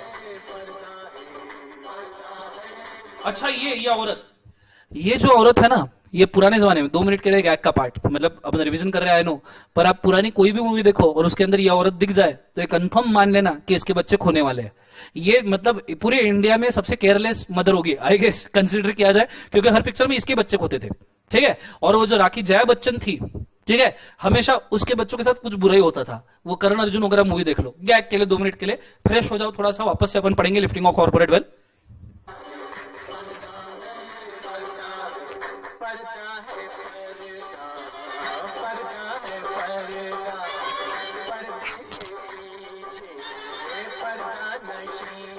चलो, सो इतना ही कंटेंट हमारे लिए काम का है। पर्दा है पर्दा, पर्दा है पर्दा, तो आपको इसको किस तरीके से याद रखना है, बड़े अच्छे से ध्यान देना। सबसे पहला पॉइंट अपना यह है कि कंपनी पर्दा है, कंपनी इज अ वेल। सो आपने इसको गाने के फॉर्म में सेट कर लो, मेरे पीछे बोलना, मेरे पीछे बोलना, सबने एक लाइन में, जितने भी लोग यहां पे ऑनलाइन है 740 एंड अबव, उन सब ने एक साथ बोलना है, मेरे पीछे बोलो, कंपनी है पर्दा। शानदार। कंपनी के पीछे, बहुत बढ़िया, लोचा किया है, कंपनी को फिर बेपर्दा है करना तो तूफान, लिफ्टिंग ऑफ कॉर्पोरेट वेल्थ ही सही है। बस एक गाना याद करो, पांचों पॉइंट याद हो जाएंगे। कंपनी है पर्दा, वर्ड्स को टैग करो, कंपनी है पर्दा, दैट इज वेल। कंपनी के पीछे, behind the company, behind the company, board of directors act. लोचा किया है, लोचा किया है मतलब बच्चों क्या किया है, फ्रॉड किया है बोर्ड ऑफ डायरेक्टर्स ने, क्लियर है।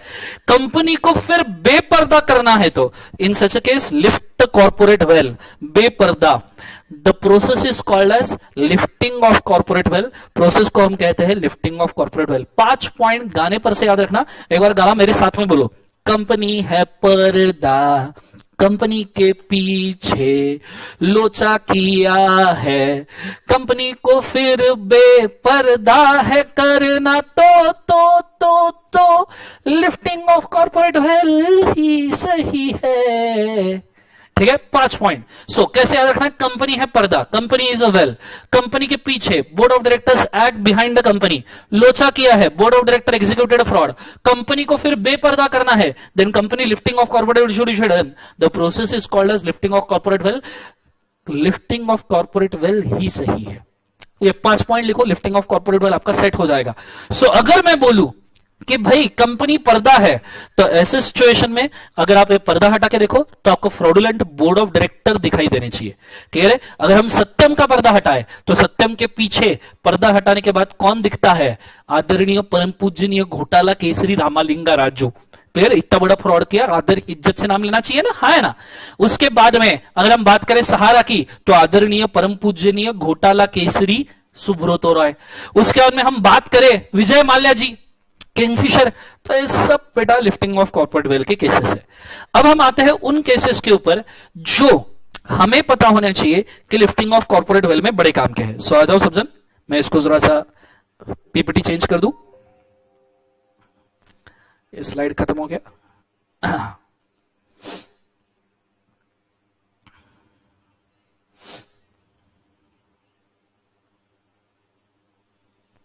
ओके, सो अब मैं शुरू कर रहा हूं लिफ्टिंग ऑफ कॉर्पोरेट वेल के केसेस के साथ में।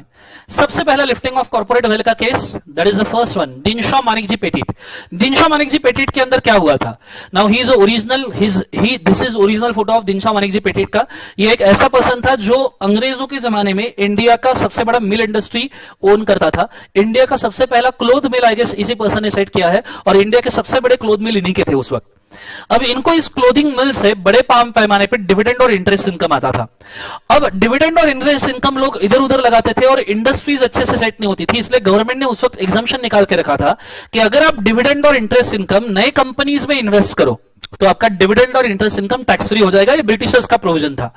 तो दिनशॉ मानिक जी पेटिट ने 4 डमी कंपनीज बनाई और ये पूरा का पूरा डिविडेंड और इंटरेस्ट इनकम ये 4 कंपनीज में डाल दिया, जिसकी वजह से उनका इनकम टैक्स फ्री हो गया। जैसे ही उनका इनकम टैक्स फ्री हो गया, उन्होंने 4 कंपनी से ये पूरा पैसा लोन करके वापस ले लिया। अब जब ये 4 कंपनी से पूरा पैसा लोन करके वापस ले लिया, ऑब्वियस सी बात है, मुझे एक बात बताओ, ये कंपनी बिजनेस करने के लिए बनाई है या सिर्फ पैसा घुमाने के लिए और टैक्स बचाने के लिए बनाई है?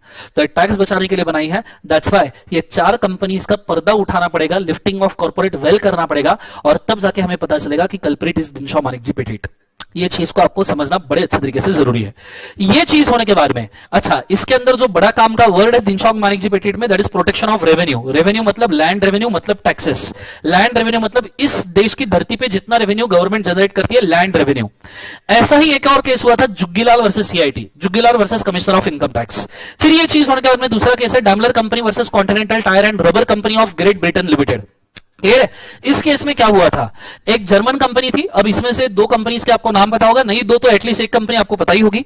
जर्मन कंपनी थी जिसका नाम था डैमलर कंपनी, ये टायर मैन्युफैक्चरिंग कंपनी थी। इसकी सब्सिडरी ब्रिटिश कंपनी थी जिसका नाम था कॉन्टिनेंटल टायर्स। अब कॉन्टिनेंटल टायर आपने सब जगह देखा होगा, एक घोड़े के साइन वाला एक कॉन्टिनेंटल टायर, ऐसा लोगो आपने देखा होगा। अब सेकेंड वर्ल्ड वॉर का समय था जब जर्मनी और ब्रिटिश के बीच में झगड़ा हुआ था। जर्मनी से हिटलर, हेल हिटलर, बोलो हाँ, और ब्रिटिशर्स, इनके बीच में झगड़ा हुआ।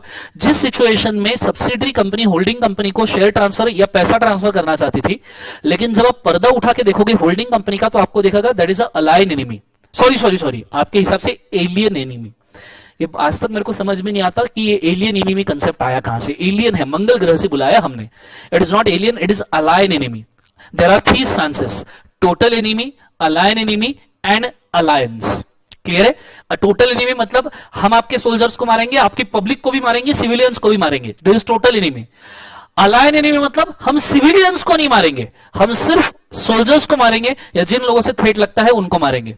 और फिर उसके बाद में आता है अलायंस, मतलब हम फ्रेंडली राष्ट्र है। क्लियर है? जैसे इंडिया रशिया अलायन। क्लियर है? जैसे India Pakistan अलायन enemy.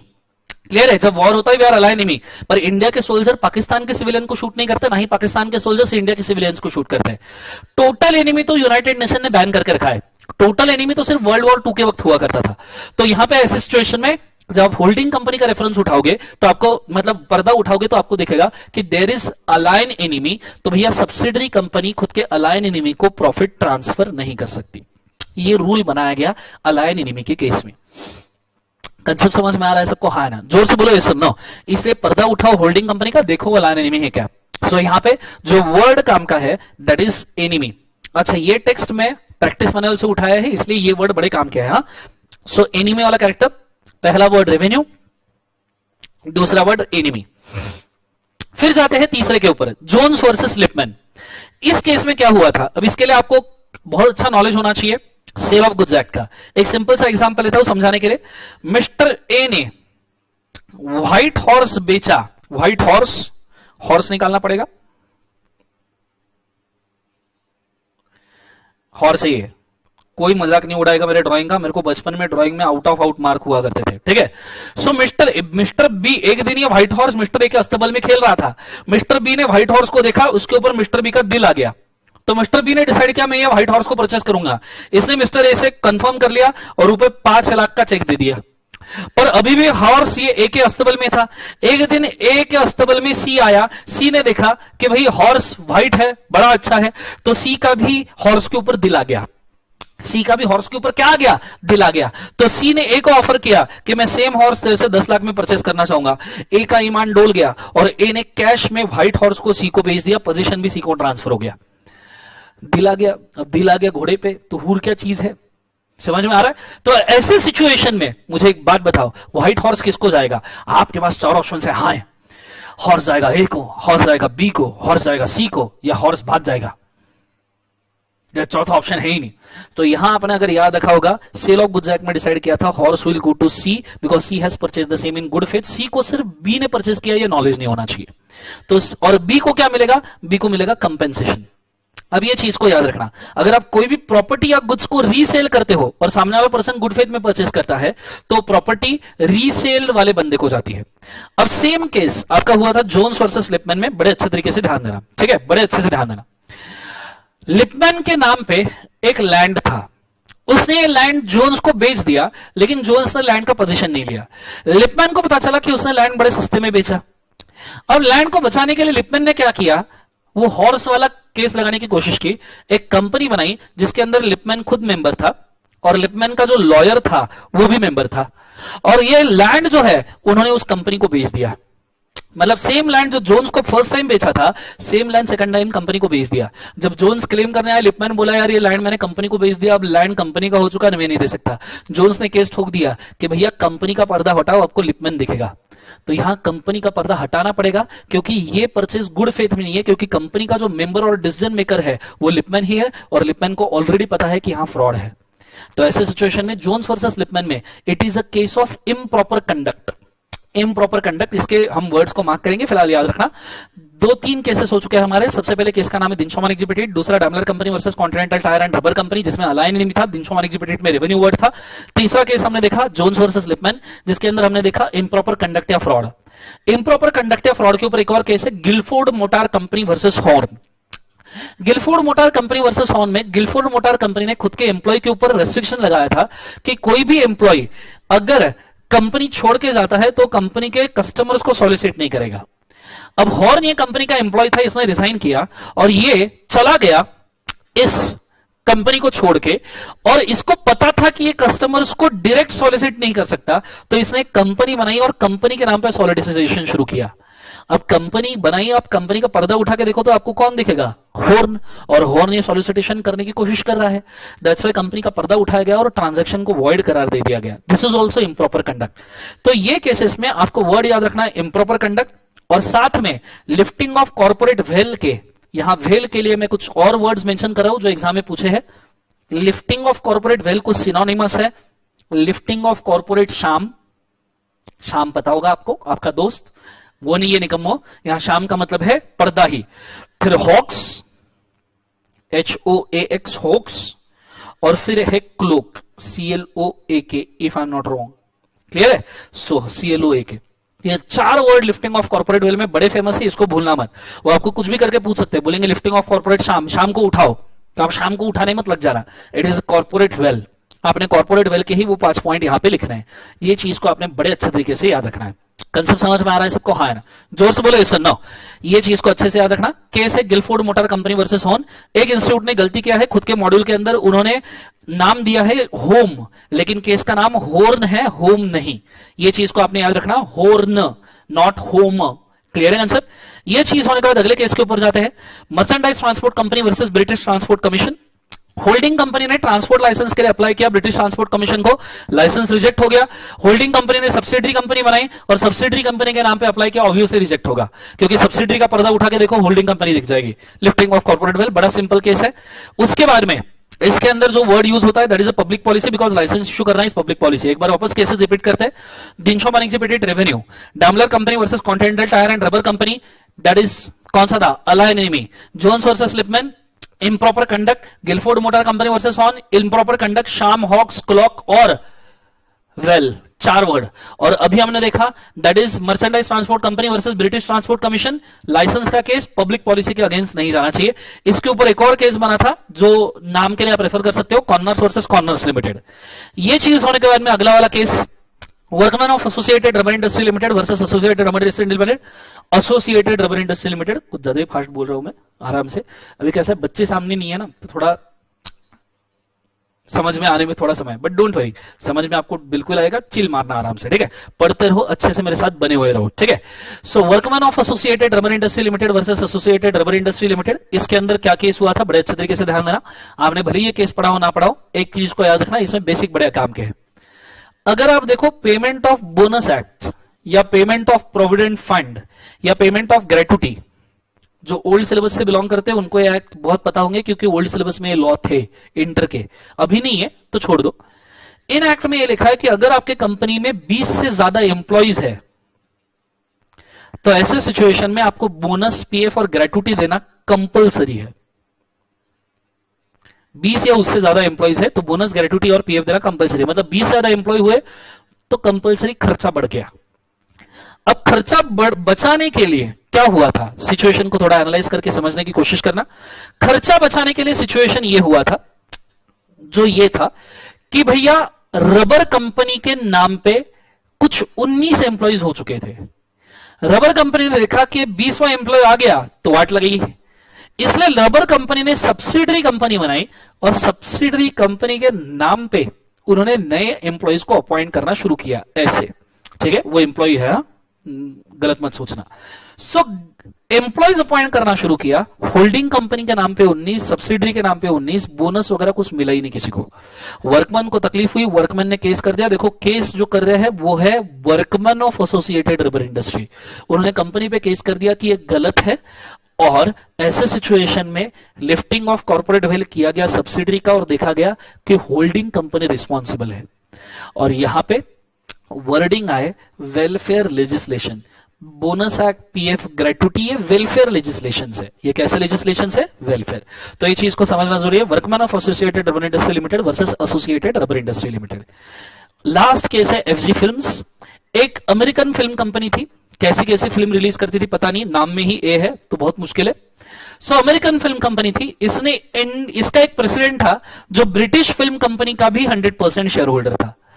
American film company ने इंडिया में फिल्म रिलीज करने की कोशिश की, लेकिन India is a very cultural country, तो हमने अमेरिकन फिल्म कंपनी को बैन कर दिया।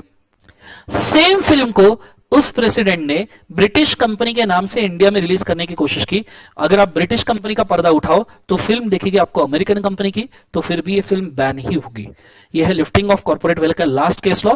कोई एक कंपनी दूसरे कंपनी का एजेंट या ट्रस्टी करके वर्क कर रहा है तो ऐसी सिचुएशन में ये नहीं चलेगा। एक बार मैं सभी केस लॉज को रिपीट कर दूं। पहला, Dinshaw Manik ji patent, protection of revenue tax वाला case. Daimler company versus continental tyre and rubber company, alien enemy वाला case. Jones versus Lipman Gilford motor company versus Horne, improper conduct और left lifting of corporate wealth, sham cloak hoax वाला case. उसके बाद में merchandise transport company versus British transport commission, public policy licence वाला case. उसके बाद में workman of associated rubber industries limited versus associated rubber industries limited, that is welfare legislation वाला case, bonus PF gratuity. फिर आता है एफजी फिल्म्स वाला case, working as a agent और trustee of the other company, ये वाला case.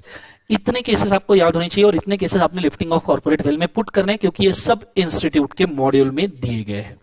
Clear है answer सबको? हाँ है ना? ये चीज को बड़े अच्छे से याद रखना। यहां पे आपका लिफ्टिंग ऑफ कॉर्पोरेट वेल्थ भी होता है खत्म। एक बार मैं चाहूंगा केसेस की तरफ ध्यान दो। मैं 2 मिनट का ब्रेक लेता हूं। 2 मिनट मैं ऑफलाइन जा रहा हूं, 2 मिनट में आपने वापस आ जाना। गो फॉर इट फास्ट।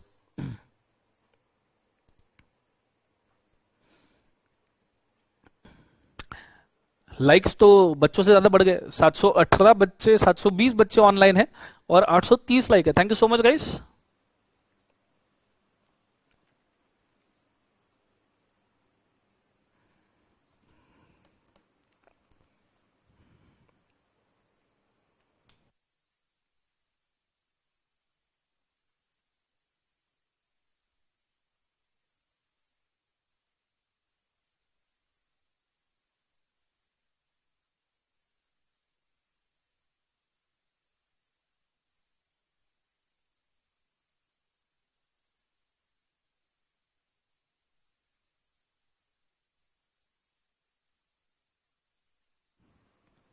चलो डन एवरीबॉडी।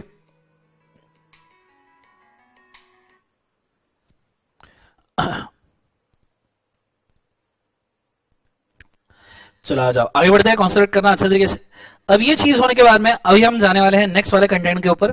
और नेक्स्ट जो बड़े इंपॉर्टेंट कंटेंट है, कितने गया कितने गया, टाइप्स ऑफ कंपनीज। इसके लिए एक चार्ट ऑलरेडी ड्रॉ करके रखा है मैंने, just have to search it.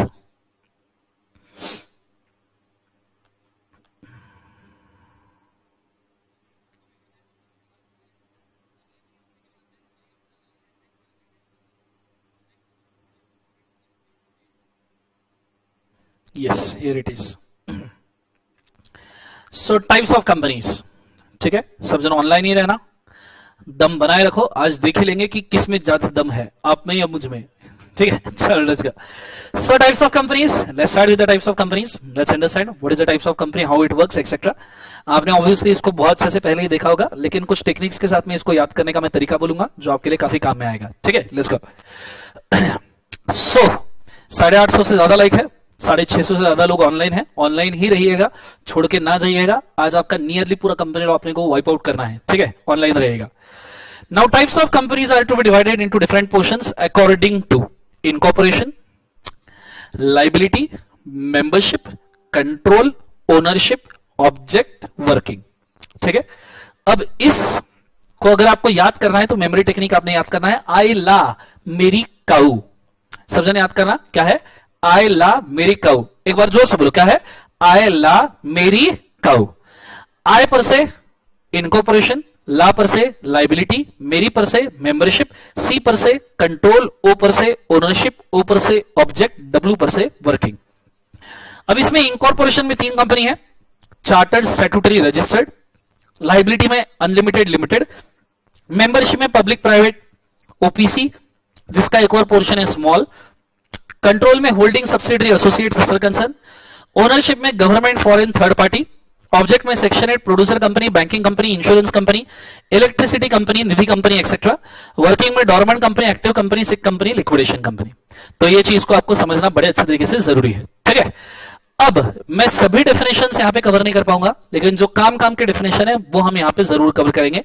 Let's start with company which is OPC, 1 person company. आ जाइए। वन पर्सन कंपनी के लिए मैंने एक चार्ट बना के रखा है, ये बड़े काम का चार्ट है, बहुत अच्छे तरीके से ध्यान देना।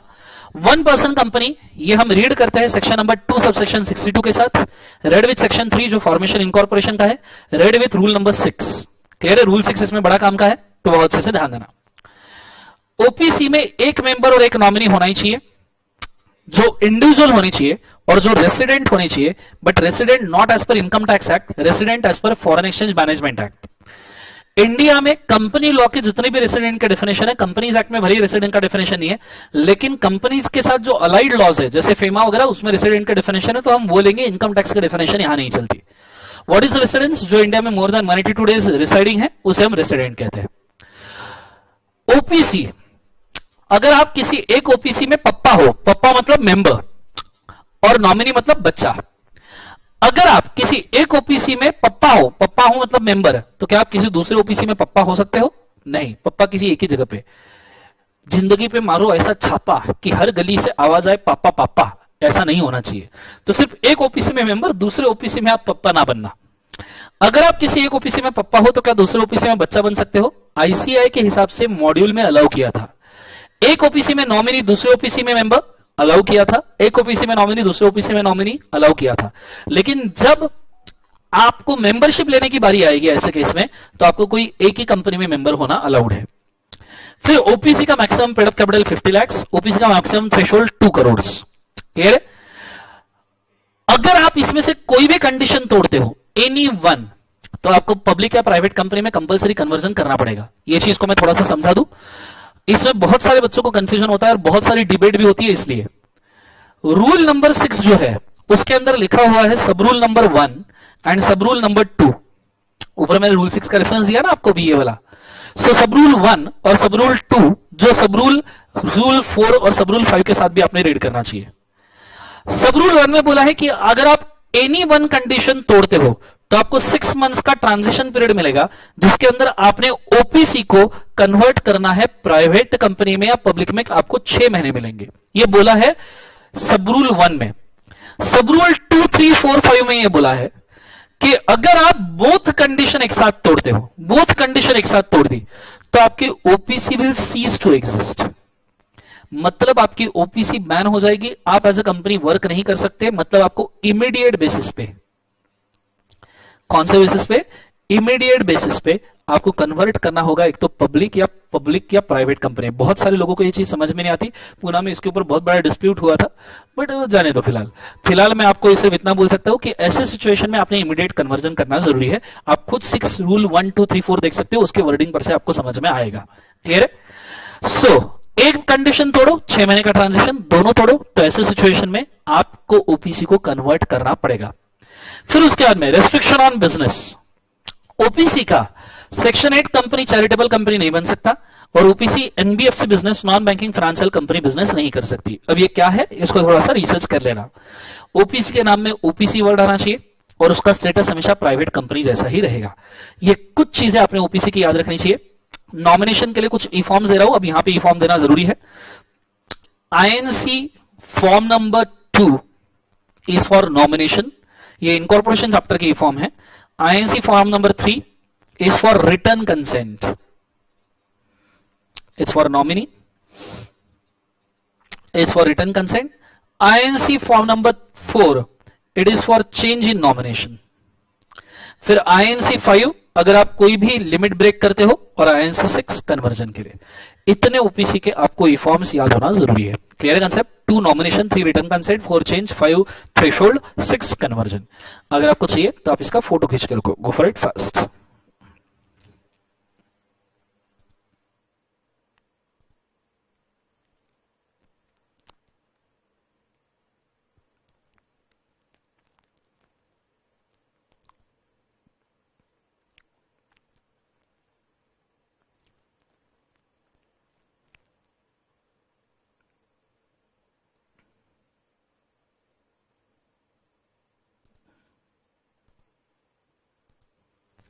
चलो बहुत बढ़िया, यहां तक समझ में आया? फोटो खींच लिया सबने? चलो वेरी गुड। ये चीज होने के बाद में हम दूसरे डेफिनेशन के ऊपर जा रहे हैं, प्राइवेट कंपनी। प्राइवेट कंपनी का जरा एक्शन मेरे साथ साथ में करना तो जाके समझ में आएगा, अदरवाइज प्राइवेट कंपनी की डेफिनेशन याद नहीं होगी। ठीक है, पहले मैं चाहिए तो आपके लिए डेफिनेशन ओपन करता हूं।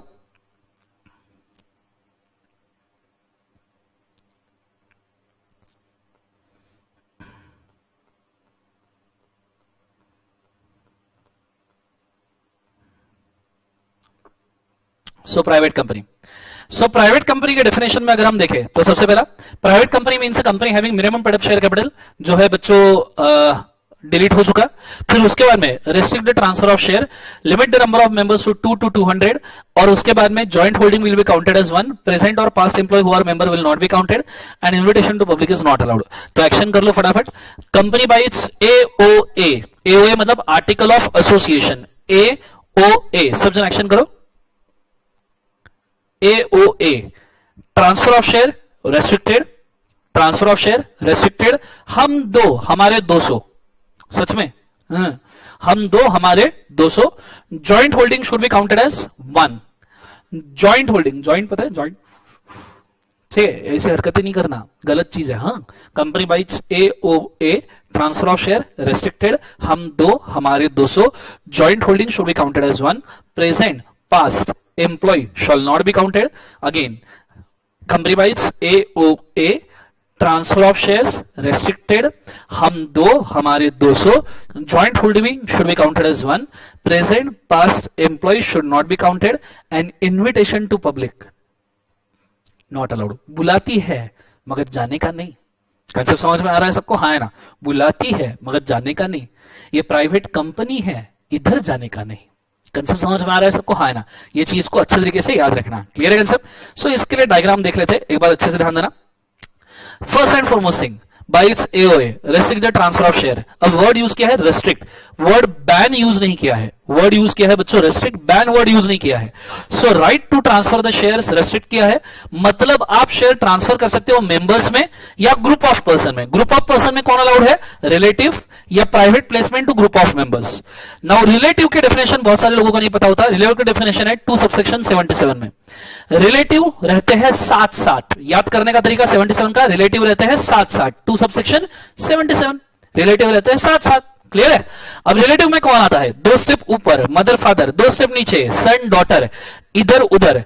अब सन को वाइफ से जोड़ो, डॉटर को हस्बैंड से जोड़ो, ब्रदर की वाइफ और सिस्टर का हस्बैंड, दीदी भाभी, दीदी नहीं भाभी और जीजू, जीजू जीजू जीजू, तो भाभी और जीजू ये रिलेटिव में नहीं आते। क्लियर है? Mother father, brother sister, son daughter, wife और husband, son's wife, daughter husband, और खुद का स्पाउस, इसलिए सैड स्माइल आया, शादी एक हादसा है। सो खुद का स्पाउस, ये लोग रिलेटिव के अंदर काउंट नहीं किए जाते। तो रिलेटिव है बच्चों 9। रिलेटिव कितने हैं? 9। इसमें से अगर सन्स वाइफ और डॉटर हस्बैंड निकाल दो तो जिन लोगों के साथ ब्लड रिलेशन होता है वो क्लोज रिलेटिव होते हैं। जैसे सन की वाइफ के साथ ब्लड रिलेशन होता है क्या? डॉटर के हस्बैंड के साथ होता है क्या? खुद के स्पाउस के साथ होता है क्या? हाँ, खुद का स्पाउस खून पीता है इसलिए ब्लड रिलेशन होता है, इसलिए उसको क्लोज रिलेटिव में गिनते हैं। तो क्लोज रिलेटिव 9, ये दोनों नीचे के छोड़ दो तो क्लोज रिलेटिव कितने हो जाएंगे? 7। क्लियर है? याद रखने के लिए क्रिस्टियानो रोनाल्डो का टी शर्ट नंबर है 7, CR7। क्लियर है? तो क्लोज रिलेटिव 7, रिलेटिव 9। तो आप रिलेटिव को शेयर ट्रांसफर करो, प्राइवेट कंपनी है, प्राइवेट प्लेसमेंट में ट्रांसफर करो, चलेगा। प्राइवेट प्लेसमेंट हम सेक्शन 42 में देखने वाले, टेंशन लेने की जरूरत नहीं। फिर मिनिमम ओपीसी में 1 मेंबर, प्राइवेट कंपनी में 2, मैक्सिमम मेंबर्स 200। मैक्सिमम कितने members? 200। Joint holding will be counted at 1, present past employees should be excluded from the number of members. इसके ऊपर एग्जाम में सवाल पूछा गया है। हाँ, invitation to public not allowed, बुलाती है मगर जाने का नहीं, ये प्राइवेट कंपनी है, इधर जाने का नहीं। क्लियर है concept? Minimum board of director 2, maximum board of director 15 हो सकते हैं। यह है प्राइवेट कंपनी का डेफिनेशन 2 सबसेक्शन 68। मैं चाहूंगा इसका भी फोटो खींच के रखो अगर आपको चाहिए तो। गो फॉर इट फास्ट।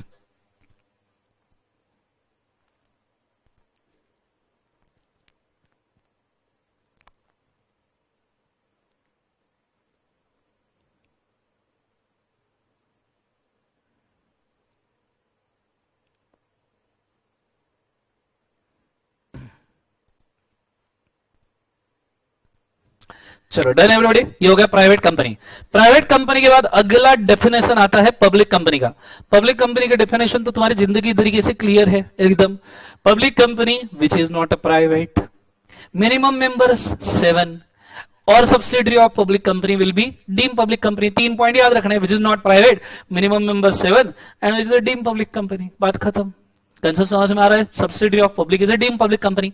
फिर डेफिनेशन आती है सब्सिडरी कंपनी की 2 सबसेक्शन 87 में। क्लियर है? सब्सिडरी कंपनी 2 तरीके से बन सकती है। एक तो आप बोर्ड ऑफ डायरेक्टर को कंट्रोल कर लो, या तो फिर उस कंपनी का majority share voting power hold कर लो। एक तो बोर्ड ऑफ डायरेक्टर को कंट्रोल करो या मेजॉरिटी वोटिंग पावर। पहले ये हुआ करता था मेजॉरिटी शेयर कैपिटल, पर अमेंडमेंट के बाद ये हो चुका है मेजॉरिटी वोटिंग पावर। जब ये शेयर कैपिटल बोलते थे तब प्रेफरेंस शेयर भी आते थे, पर अब इसके अंदर सिर्फ इक्विटी आएंगे। हाँ, प्रेफरेंस तभी आएंगे नॉर्मल कुछ केसेस जब प्रेफरेंस को वोटिंग राइट मिलता है। वी नो दिस, सेक्शन 47 में लिखा गया है प्रेफरेंस शेयर क्यूमुलेटिव है, 2 साल का डिविडेंड अरियर में है तो वोटिंग राइट मिलते हैं, but that is a rare case. Clear है? सो यहां वोटिंग पावर में सिर्फ इक्विटी शेयर आएंगे। मेजॉरिटी वोटिंग पावर होल्ड करो तो सब्सिडरी बनेगी, बोर्ड ऑफ डायरेक्टर का कंट्रोल करो कंपोजिशन तो सब्सिडरी बनेगी। उसके बाद में नेक्स्ट डेफिनेशन जो काम की है मैं उसके ऊपर जाना चाहूंगा। नेक्स्ट डेफिनेशन जो काम की है that is a small company. Small company के ऊपर जाते हैं, आ जाओ। मैंने चार्ट बना के रखे हैं, I have to just find it out.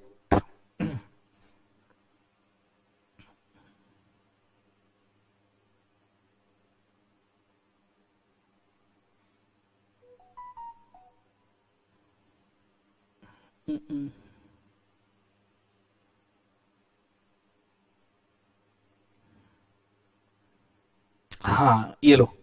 So small company, now small company का डेफिनेशन क्या है? स्मॉल कंपनी मींस, सबसे पहला वर्डिंग है which is not a public company. Small company है, पब्लिक कंपनी नहीं होता, मतलब बचा प्राइवेट और ओपीसी। क्लियर है कंसेप्ट? अब बड़े अच्छे से ध्यान देना।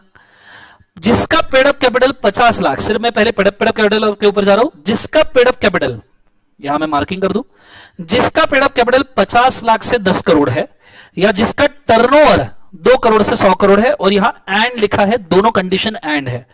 ऐसा तो नहीं हो सकता ना बेटा कि आपका पेड अप कैपिटल 50 लाख है और आपका टर्नओवर 500 करोड़ है, तो स्मॉल तो नहीं होगी ना। लॉजिक वाली बात है, बहुत सिंपल है, कुछ लोगों को सिंपल लॉजिक भी नहीं समझ में आते।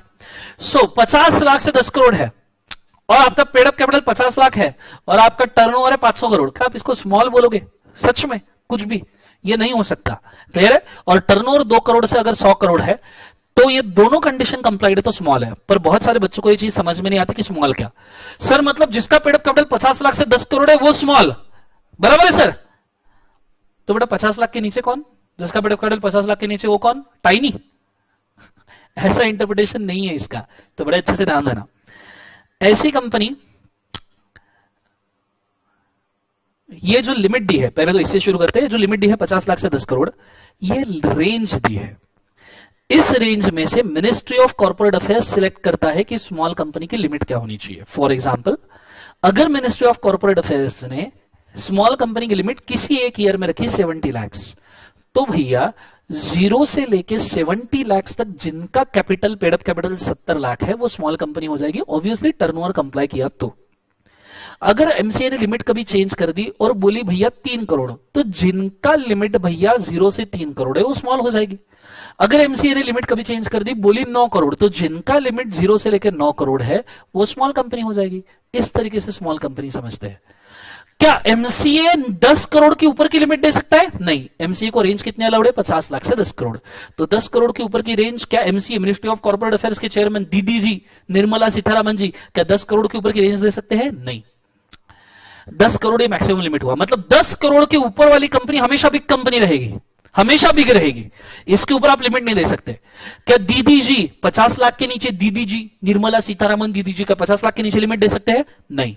कम से कम रेंज 50 लाख रखनी है। मतलब 50 लाख के नीचे वाली हर कंपनी कंपलसरीली स्मॉल रहेगी। कैसे स्मॉल रहेगी? कंपलसरीली। ये चीज को समझना आपको बहुत जरूरी है कि भैया 50 लाख के नीचे कंपलसरी स्मॉल, 10 करोड़ के आगे कंपलसरी बिग, इसके बीच में खेलते रहो। ये साल टू साल वेराई हो सकता है। Same with the turnover, 2 crore से 100 करोड़ रेंज है बच्चों। मिनिस्ट्री ने कभी 3 करोड़ बोला तो 0 से लेकर 3 करोड़ के टर्नओवर वाली का हर कंपनी स्मॉल हो जाएगी। मिनिस्ट्री ने कभी बोला कि भैया 50 करोड़, तो 0 से लेकर 50 करोड़ वाली हर कंपनी स्मॉल हो जाएगी। मिनिस्ट्री ने कभी बोला 99.99 करोड़, तो 0 से लेकर 99.99 वाली भी स्मॉल हो जाएगी। क्या मिनिस्ट्री 100 करोड़ के ऊपर बोल सकती है? नहीं। दीदी जी 100 करोड़ के ऊपर नहीं जा सकती, दीदी ऐसा कैसा चलेगा दीदी, ये तो 100 करोड़ मैक्सिमम लिमिट है ना, तो उसके ऊपर वाली कंपनी कंपलसरी बैक, क्या दीदी 2 करोड़ के नीचे जा सकती है, ऐसा कैसे चलेगा दीदी, 2 करोड़ इज मिनिमम लिमिट, तो 2 करोड़ के नीचे वाली हर कंपनी स्मॉल। ये मतलब होता है बच्चों स्मॉल कंपनी का, आधे बच्चों को समझ में ही नहीं आता। हाँ, पर इसके अंदर 3 नहीं कंसिडर किए जाते, मैं इसको यहां पे लिखता हूं, 3 कंपनी स्मॉल कंपनी में नहीं आती, भले ही वो लिमिट को कंप्लाई करे। होल्डिंग और सब्सिडरी कंपनी मिलकर स्मॉल में नहीं आएगी, नहीं तो आप क्या करोगे, स्मॉल कंपनी के एग्जम्पशंस लेने के लिए आप एक होल्डिंग बनाओगे, पेड अप कैपिटल टर्नओवर अगर रीच कर रहा है लिमिट से बाहर तो आप सब्सिडरी बनाओगे, फिर उसकी सब्सिडरी बनाओगे, और सब मिलके बिग कंपनी, ऐसा नहीं होगा। तो होल्डिंग सब्सिडरी स्मॉल नहीं होती, स्टैट्यूटरी कंपनी स्मॉल नहीं होती, स्टैट्यूटरी कंपनी कभी भी स्मॉल कंसिडर नहीं की जाती बिकॉज ऑफ स्पेसिफिक लॉ में बनाई गई है, तो ऐसी कंपनी स्मॉल कंसिडर नहीं होती। Holding subsidiary, statutory company, these are not the small company. And if I am not wrong, section 8 company भी या एनबीएफसी भी स्मॉल नहीं होती, इसको एक बार हम चेक कर लेंगे कि एनबीएफसी और सेक्शन 8 कंपनी कभी भी स्मॉल नहीं होती। तो मैं चाहूंगा इस चार्ट को आप लिख के रखो एक बार, गो फॉर इट, या इसका फोटो खींच लो, बड़े काम में आएगा आपका, बड़ा अच्छा चार्ट है, गो फॉर इट फास्ट।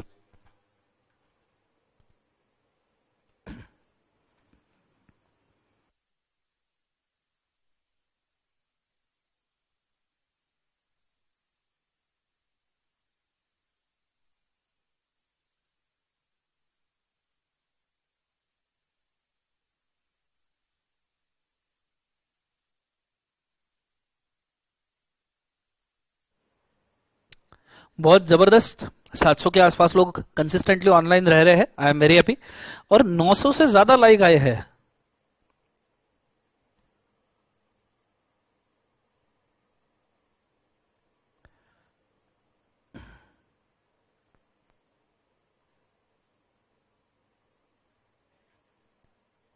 चलो बहुत बढ़िया, शानदार। स्मॉल कंपनी के बाद अगला डेफिनेशन जो बड़ा काम का है, that is of foreign company. आ जाओ, फॉरेन कंपनी और गवर्नमेंट कंपनी को हम कंप्लीट करते हैं, नहीं एक डेफिनेशन रह गया, एसोसिएट कंपनी, ये पहले निपटा थे। एसोसिएट कंपनी 2 सबसेक्शन 6 में बोली है, 2 तरीके से बन सकती है। जब एक कंपनी किसी दूसरे कंपनी का 20% होल्ड करती है तो उसे एसोसिएट कहते हैं या उसे ज्वाइंट वेंचर कहते हैं, पर इसमें बहुत सारे बच्चों को दिक्कत होती है, जरा ध्यान देना, बच्चे एसोसिएट कंपनी को इंटरप्रेट नहीं कर पाते, ध्यान देना। जैसे सब्सिडरी के साथ कंपेयर करता हूं, एच लिमिटेड ने एस लिमिटेड में मेजॉरिटी वोटिंग पावर होल्ड किया, तो S limited is a subsidiary for H limited, S limited is a subsidiary for H limited. इसी तरीके से पी लिमिटेड अगर क्यू लिमिटेड में 20% वोटिंग पावर होल्ड कर रहा है तो Q limited is associate for P limited, but P limited is nothing for Q limited. मतलब पी लिमिटेड क्यू लिमिटेड के लिए कुछ नहीं है, सिर्फ ये होल्ड करने वाली, सब्सटेंशियल शेयर कैपिटल होल्ड करने वाली कंपनी है। Q limited is associate for P limited. जैसे एस लिमिटेड एच लिमिटेड के लिए सब्सिडरी है, तो क्या एच लिमिटेड एस के लिए सब्सिडरी हो जाती है? नहीं। उसी तरीके से पी लिमिटेड के लिए अगर क्यू एसोसिएट है, पी लिमिटेड के लिए क्यू अगर एसोसिएट है, तो क्यू के लिए पी का स्टेटस सिर्फ सब्सटेंशियल शेयर होल्डर होगा। दूसरा है जॉइंट वेंचर, जैसे आपको हीरो होंडा बड़ा फेमस जॉइंट वेंचर था, पहले अभी नहीं रहा। हीरो और होंडा ने मिलकर हीरो होंडा बनाया, तो Hero Honda is associate for Hero limited and Honda limited. हालांकि Hero limited and Honda limited are not associate for each other. ये चीज को समझना बड़ा याद रखना, क्लियर है? मैं चाहूंगा इसका भी फोटो खींच कर रखो, फटाफट स्क्रीनशॉट ले लो 1 सेकंड के अंदर। चलो बहुत बढ़िया, आगे बढ़ते हैं। ये चीज होने के बाद में अगली चीज के ऊपर जाते हैं, फॉरेन कंपनी। फॉरेन कंपनी के अंदर आपने 4 चीजें याद रखनी है। पहला, it is incorporated outside limited India, having a place of business in India इधर फिजिकली और electronically, and majority of share holder should be outside. So company का नाम लेते हैं, समझो सन्नी लिमिटेड, ठीक है? गलत मत सोचना, मैं सन्नी देओल की बात कर रहा हूं, ठीक है? तुम बड़ी नालायक लोग हो, ठीक है? सो कंपनी का नाम सन्नी लिमिटेड है। Now let's understand, Sunny limited कहां इनकॉर्पोरेट हुई थी? फॉरेन में, क्लियर? प्लेस ऑफ बिजनेस पहले कहां था? फॉरेन में। मेजॉरिटी शेयर होल्डर पहले कहां इंटरेस्टेड थे? फॉरेन में। तो कंपनी का हमारे लिए कोई स्टेटस था क्या? नहीं, क्योंकि हम जानते ही नहीं थे तब कि सन्नी लिमिटेड कहां की है, क्या है, एक्सेट्रा। फिर सन्नी लिमिटेड इनकॉर्पोरेट कहां हुई? फॉरेन में। धीरे धीरे प्लेस ऑफ बिजनेस कहां आया? इंडिया में। पर फिर भी मेजॉरिटी शेयर होल्डर कहां इंटरेस्टेड है? फॉरेन में। तो इसको हम प्योर फॉरेन कंपनी कहते हैं। कभी अगर ऐसा हुआ, गलत मत सोचो, तुम सही कंसेप्ट पे रहो, Sunny limited incorporated in foreign, place of business foreign, सिर्फ इंडियन शेयर होल्डर इंटरेस्टेड हुए, बीच में ऐसा हुआ था सन्नी लिमिटेड बाहर इनकॉर्पोरेटेड, प्लेस ऑफ बिजनेस भी बाहर, इंडियन शेयर होल्डर ही इंटरेस्ट क्रिएट किए जा रहे फिजिकली और इलेक्ट्रॉनिकली दोनों तरीके से। इलेक्ट्रॉनिकली सर मेरे पास तो पूरा सर जीबीज में डाटा है, नलायक लोगों। सो फॉरेन में incorporated company, place of business foreign में, इंडियन मेजोरिटी शेयर होल्डर अगर इंटरेस्टेड है तो इसका कोई स्टेटस नहीं है। इंडिया के शेयर होल्डर इंटरेस्टेड होने से भैया कंपनी इंडियन नहीं हो जाती, या फॉरेन कंपनी हमारे डेफिनेशन में नहीं होगी। कल तुम माइक्रोसॉफ्ट के शेयर परचेस कर लो, तुम ये नहीं बोल सकते कि Microsoft is a Indian company या इंडिया से रिलेशन है, ये सिर्फ इन्वेस्टमेंट है, बात खत्म। अगर कंपनी इनकॉर्पोरेटेड फॉरेन में, प्लेस ऑफ बिजनेस इंडिया में, मेजोरिटी शेयर होल्डर इंडिया में, भैया प्लेस भी इंडिया में, मेजोरिटी शेयर होल्डर भी इंडिया में, तो बनाई बाहर क्यों? तो इसे हम कहते हैं डीम्ड इंडियन कंपनी। कौन सी कंपनी? डीम्ड इंडियन कंपनी, जिसको लगता है कंपनीज एक्ट 2013। यह है आपका फॉरेन कंपनी का डेफिनेशन, बड़े अच्छे से इसको याद रखना चाहिए, तो इसका भी फोटो खींच के रखो। गो for it fast.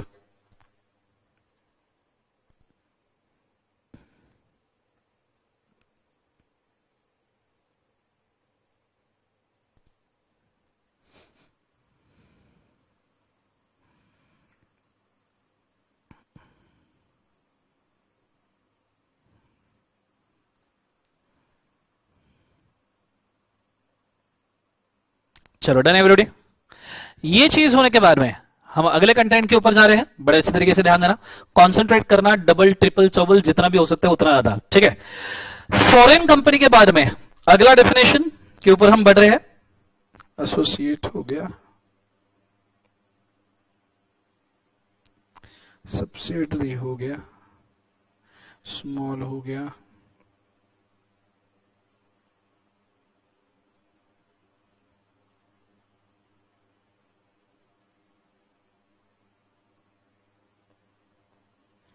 Hold on,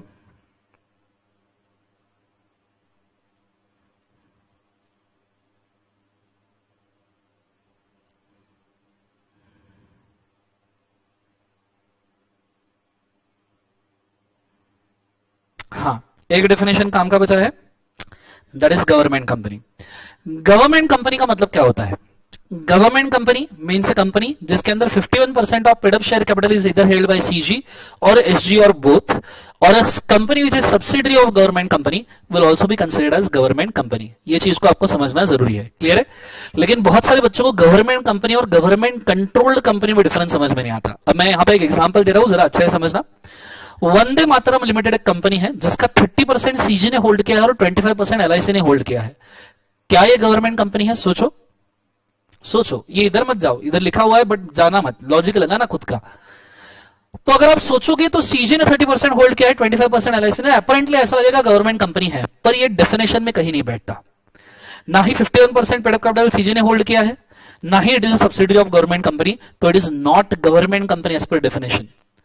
तो इसके लिए एक नया कंसेप्ट आता है, अ कंपनी जिसके अंदर 51% of paid up share capital या उससे ज्यादा, अगर सीजी या एसजी या कॉर्पोरेशन ऑफ सीजी या कॉर्पोरेशन ऑफ एसजी या कोई भी गवर्नमेंट कंपनी होल्ड करता है टुगेदर या इन द कॉम्बिनेशन, तो ऐसे सिचुएशन में उसको कहते हैं गवर्नमेंट कंट्रोल्ड कंपनी। क्या कहते हैं? Government controlled company. ये चीज को आपको समझना जरूरी है। इसके हिसाब से एक और कंसेप्ट आपको क्लियर कर दूं जो बहुत सारे बच्चों को क्लियर नहीं होगा। गवर्नमेंट कंपनी 0 से लेके 20% के लिए हम कहते हैं गवर्नमेंट एसोसिएट कंपनी। मतलब गवर्नमेंट ने किसी कंपनी में 20% तक होल्डिंग लिया तो हम कहते हैं गवर्नमेंट एसोसिएट कंपनी। ऐसा कंपनी जिसमें गवर्नमेंट 40% से ज्यादा होल्डिंग लेता है हम उसको कहते हैं पीएसयू। ये मेरे मन से नहीं बोल रहा, पीएसयू पीएसयू आपने सुना होगा, Indian railway is a PSU, SBI is a PSU, BSNL is a PSU. ये मैं बोल रहा हूं पेमेंट ऑफ बोनस एक्ट के अंदर ये चीज लिखी है कि पीएसयू का मतलब क्या है। 51% अगर गवर्नमेंट कंपनी होल्ड करती है तो हो जाता है भैया गवर्नमेंट कंपनी प्रॉपर। अगर 51% गवर्नमेंट होल्ड करती है तो गवर्नमेंट कंपनी, और 75% अगर गवर्नमेंट होल्ड करती है तो it is substantially government controlled company. ये गवर्नमेंट कंपनी के टाइप्स होते हैं, ठीक है? तो मैं चाहूंगा इसका भी फोटो खींच के रखो, ये आपके काम में आएगा बड़े अच्छे से, ठीक है? स्क्रीनशॉट लेके रखना। गो for it fast.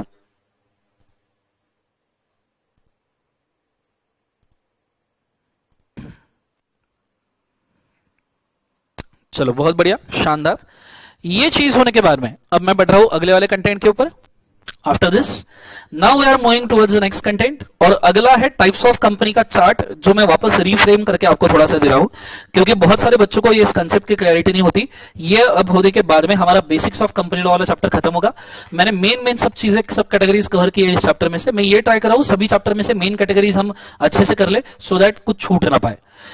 Company as per incorporation, आइला मेरी का हमारा मेमोरी टेक्निक था, आई पर से incorporation. Company as per incorporation 3 part में डिवाइड होता है, that is charter, statutory, registered. Charter मतलब ब्रिटिश ईस्ट इंडिया कंपनी जो था, that is a charter company, special right वाला। Statutory, SBI is a statutory company जो किसी स्पेसिफिक लॉ में बना है, जैसे SBI State Bank of India act 1955 में बना है। एलआईसी ये लाइफ इंश्योरेंस कॉर्पोरेशन एक्ट 1956 में बना है, तो ये स्टैट्यूटरी कंपनी है। रजिस्टर्ड कंपनी ये प्रैक्टिकल कंसेप्ट है, ये पहले 2 प्रैक्टिकल नहीं है, इसलिए मैंने क्रॉस कर दिया।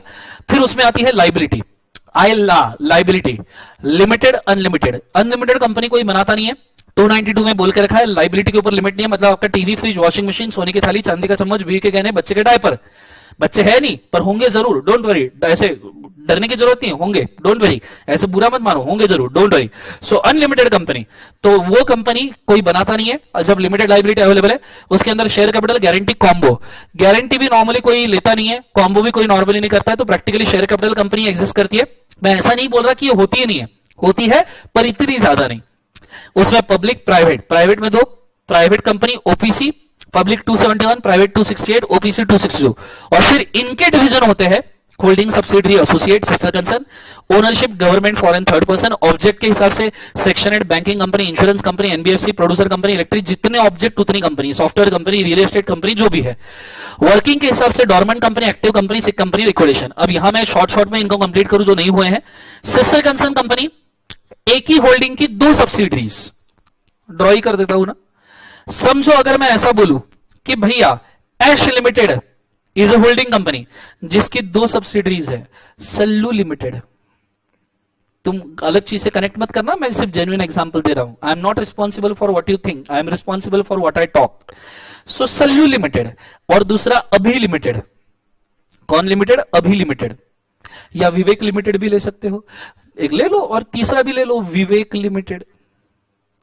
ठीक है, अब एक होल्डिंग 3 सब्सिडरी, तो ये तीनों की तीनों सब्सिडरी एक दूसरे की सिस्टर कंसर्न है। अब सिस्टर ही क्यों, ब्रदर कंसर्न क्यों नहीं? कंपनी को थोड़ा स्त्रीलिंगी रेफरेंस दिया जाता है ना, फीमेल रेफरेंस।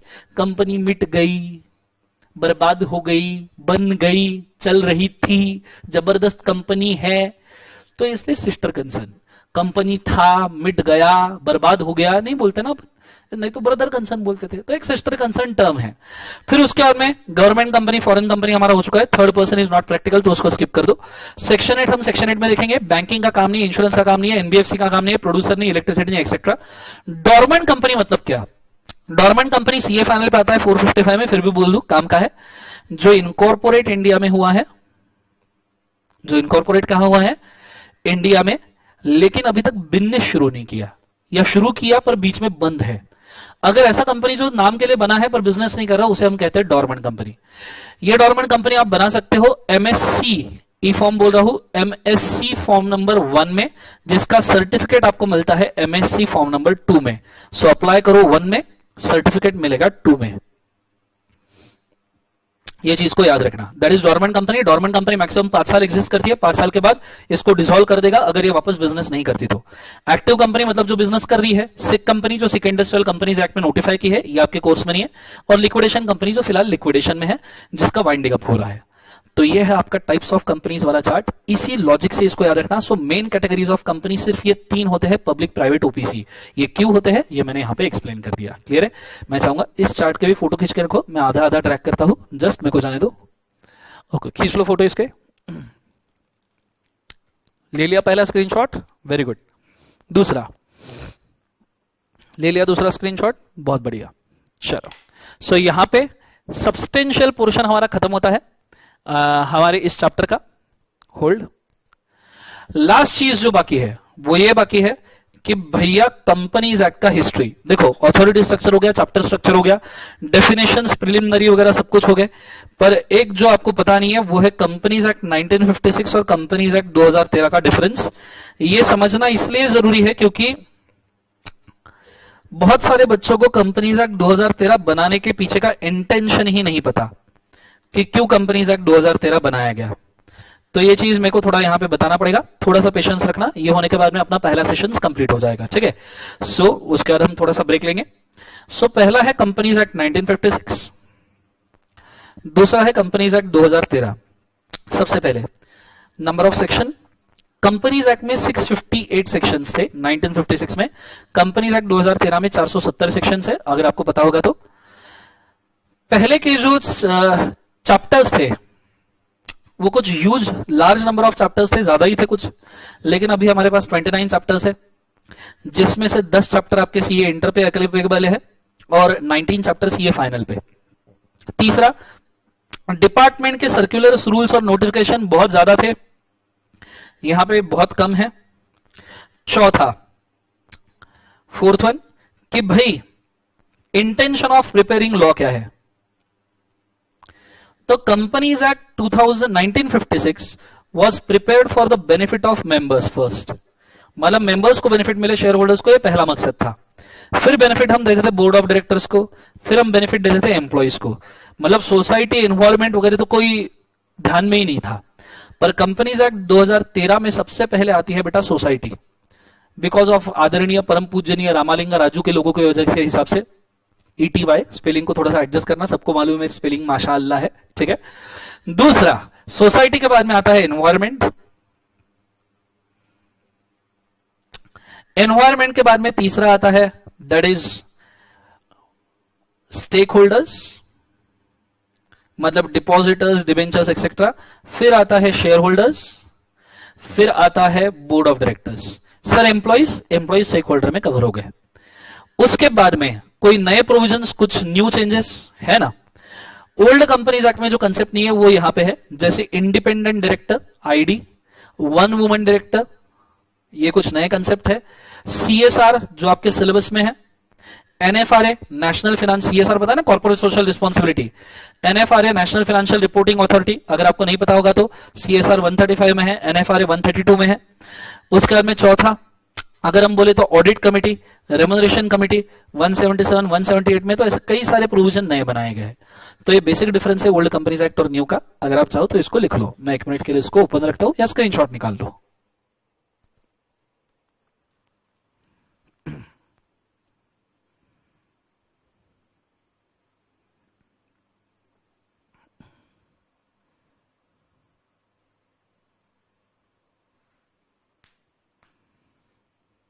चलो तूफान, यहां पे आपका पहला सेशन दैट इज जितनी भी मेरे को चीजें बेसिक्स में कवर करनी थी, इंक्लूडिंग टाइप्स ऑफ कंपनीज वगैरह, वो सब मैंने यहां पे कवर कर ली है। अब इसके बाद में कौन सा चैप्टर करना, we will decide the same, because I am confuse between incorporation and management and administration. तो आप ये काम करना कि ये स्ट्रीम तो अभी मैं क्लोज कर दूंगा आई गेस। अगली स्ट्रीम के ऊपर हम पब्लिक कमेंट्स वगैरह, लाइव चैट्स वगैरह ऑन करेंगे, तो प्लीज उसके ऊपर कोई स्पैम मैसेज मत करना, और अगर किया तो ब्लॉक हो जाएगा। एट द सेम टाइम मैं उनको ये भी बोल के रखूं कि वहां काम के मैसेज करना, हाय हेलो थोड़ा सा कम करना। अगर आपको क्वेरी है तो आप वहां पोस्ट कर सकते हो, साथ में आप ये भी लिख सकते हो कि आपका पहला वाला सेशन कैसा लगा, क्योंकि लाइक्स पर से मेरे को लग रहा है कि कुछ ज्यादा ही पसंद आ गया है लोगों को सेशन। नियरली 1000 लाइक्स के आसपास हम पहली सेशन में पहुंच चुके हैं। So it's very cool, I am very happy कि अगर ऐसा हो रहा है तो ये सेशन मैं कंटिन्यू रखूंगा, क्लोज करूंगा, बिकॉज लाइव चैट हमको ऑन करने नहीं करने, विल सी फॉर दिस। तो please be continue with this, let's see how it happens. सभी क्वेरीज में सॉल्व कर पाऊंगा इसकी कोई गारंटी नहीं है, लेट्स सी, मैक्सिमम जितने होते हैं उतने हम ट्राई करेंगे। तो फिलहाल हम ये सेशन यहां पे क्लोज करते हैं, आप ब्रेक लीजिए। समय हुआ है 11:56। Should we take a lunch break now? अगर आपको लंच ब्रेक चाहिए तो मेरे को फटाफट 10 लाइक दीजिए, 10 से 15 लाइक फटाफट दीजिए। लंच ब्रेक आपको अभी चाहिए तो फटाफट अर्जेंट में 973। हाँ 10 लाइक और 10 लाइक चाहिए मेरे को, बहुत बढ़िया, फटाफट 10 लाइक दीजिए मुझको अगर लंच ब्रेक चाहिए तो। एक बार 985 हो जाते हैं तो विल कंटिन्यू विद दिस, बहुत बढ़िया। Okay fine, so it's 12 o'clock, 984 likes आ चुके हैं, दैट मींस आपको लंच ब्रेक चाहिए, लगता है बड़ी भूख लगी है, ठीक है कोई दिक्कत नहीं। सो आप लंच ब्रेक लीजिए, will have this lunch break of 45 minutes. मेरे घड़ी में अभी समय हुआ है 9:57, ठीक है, 11:57 सो इट्स 12 o'clock। हम 12:45 को शार्प रिज्यूम करेंगे, प्लीज बी देयर, और ज्यादा से ज्यादा लोगों को लेकर आना। अगर आपको फर्स्ट सेशन पसंद आया है, सेकंड सेशन, थर्ड सेशन इससे भारी होगा, आई विल प्रॉमिस यू, और इसके हिसाब से ही आपका बहुत सा प्रिपरेशन होगा conceptually and preparation point of view. Please go with this session करें। Signing out. Thank you so much for watching this video. To all 400-500 students who are there for online, जो कंसिस्टेंटली ऑनलाइन है, शाबाश, I am clapping for you, best of luck. अपन कुछ अच्छा करके गुजरेंगे आज। Good day, God bless you बेटा। Thank you so much.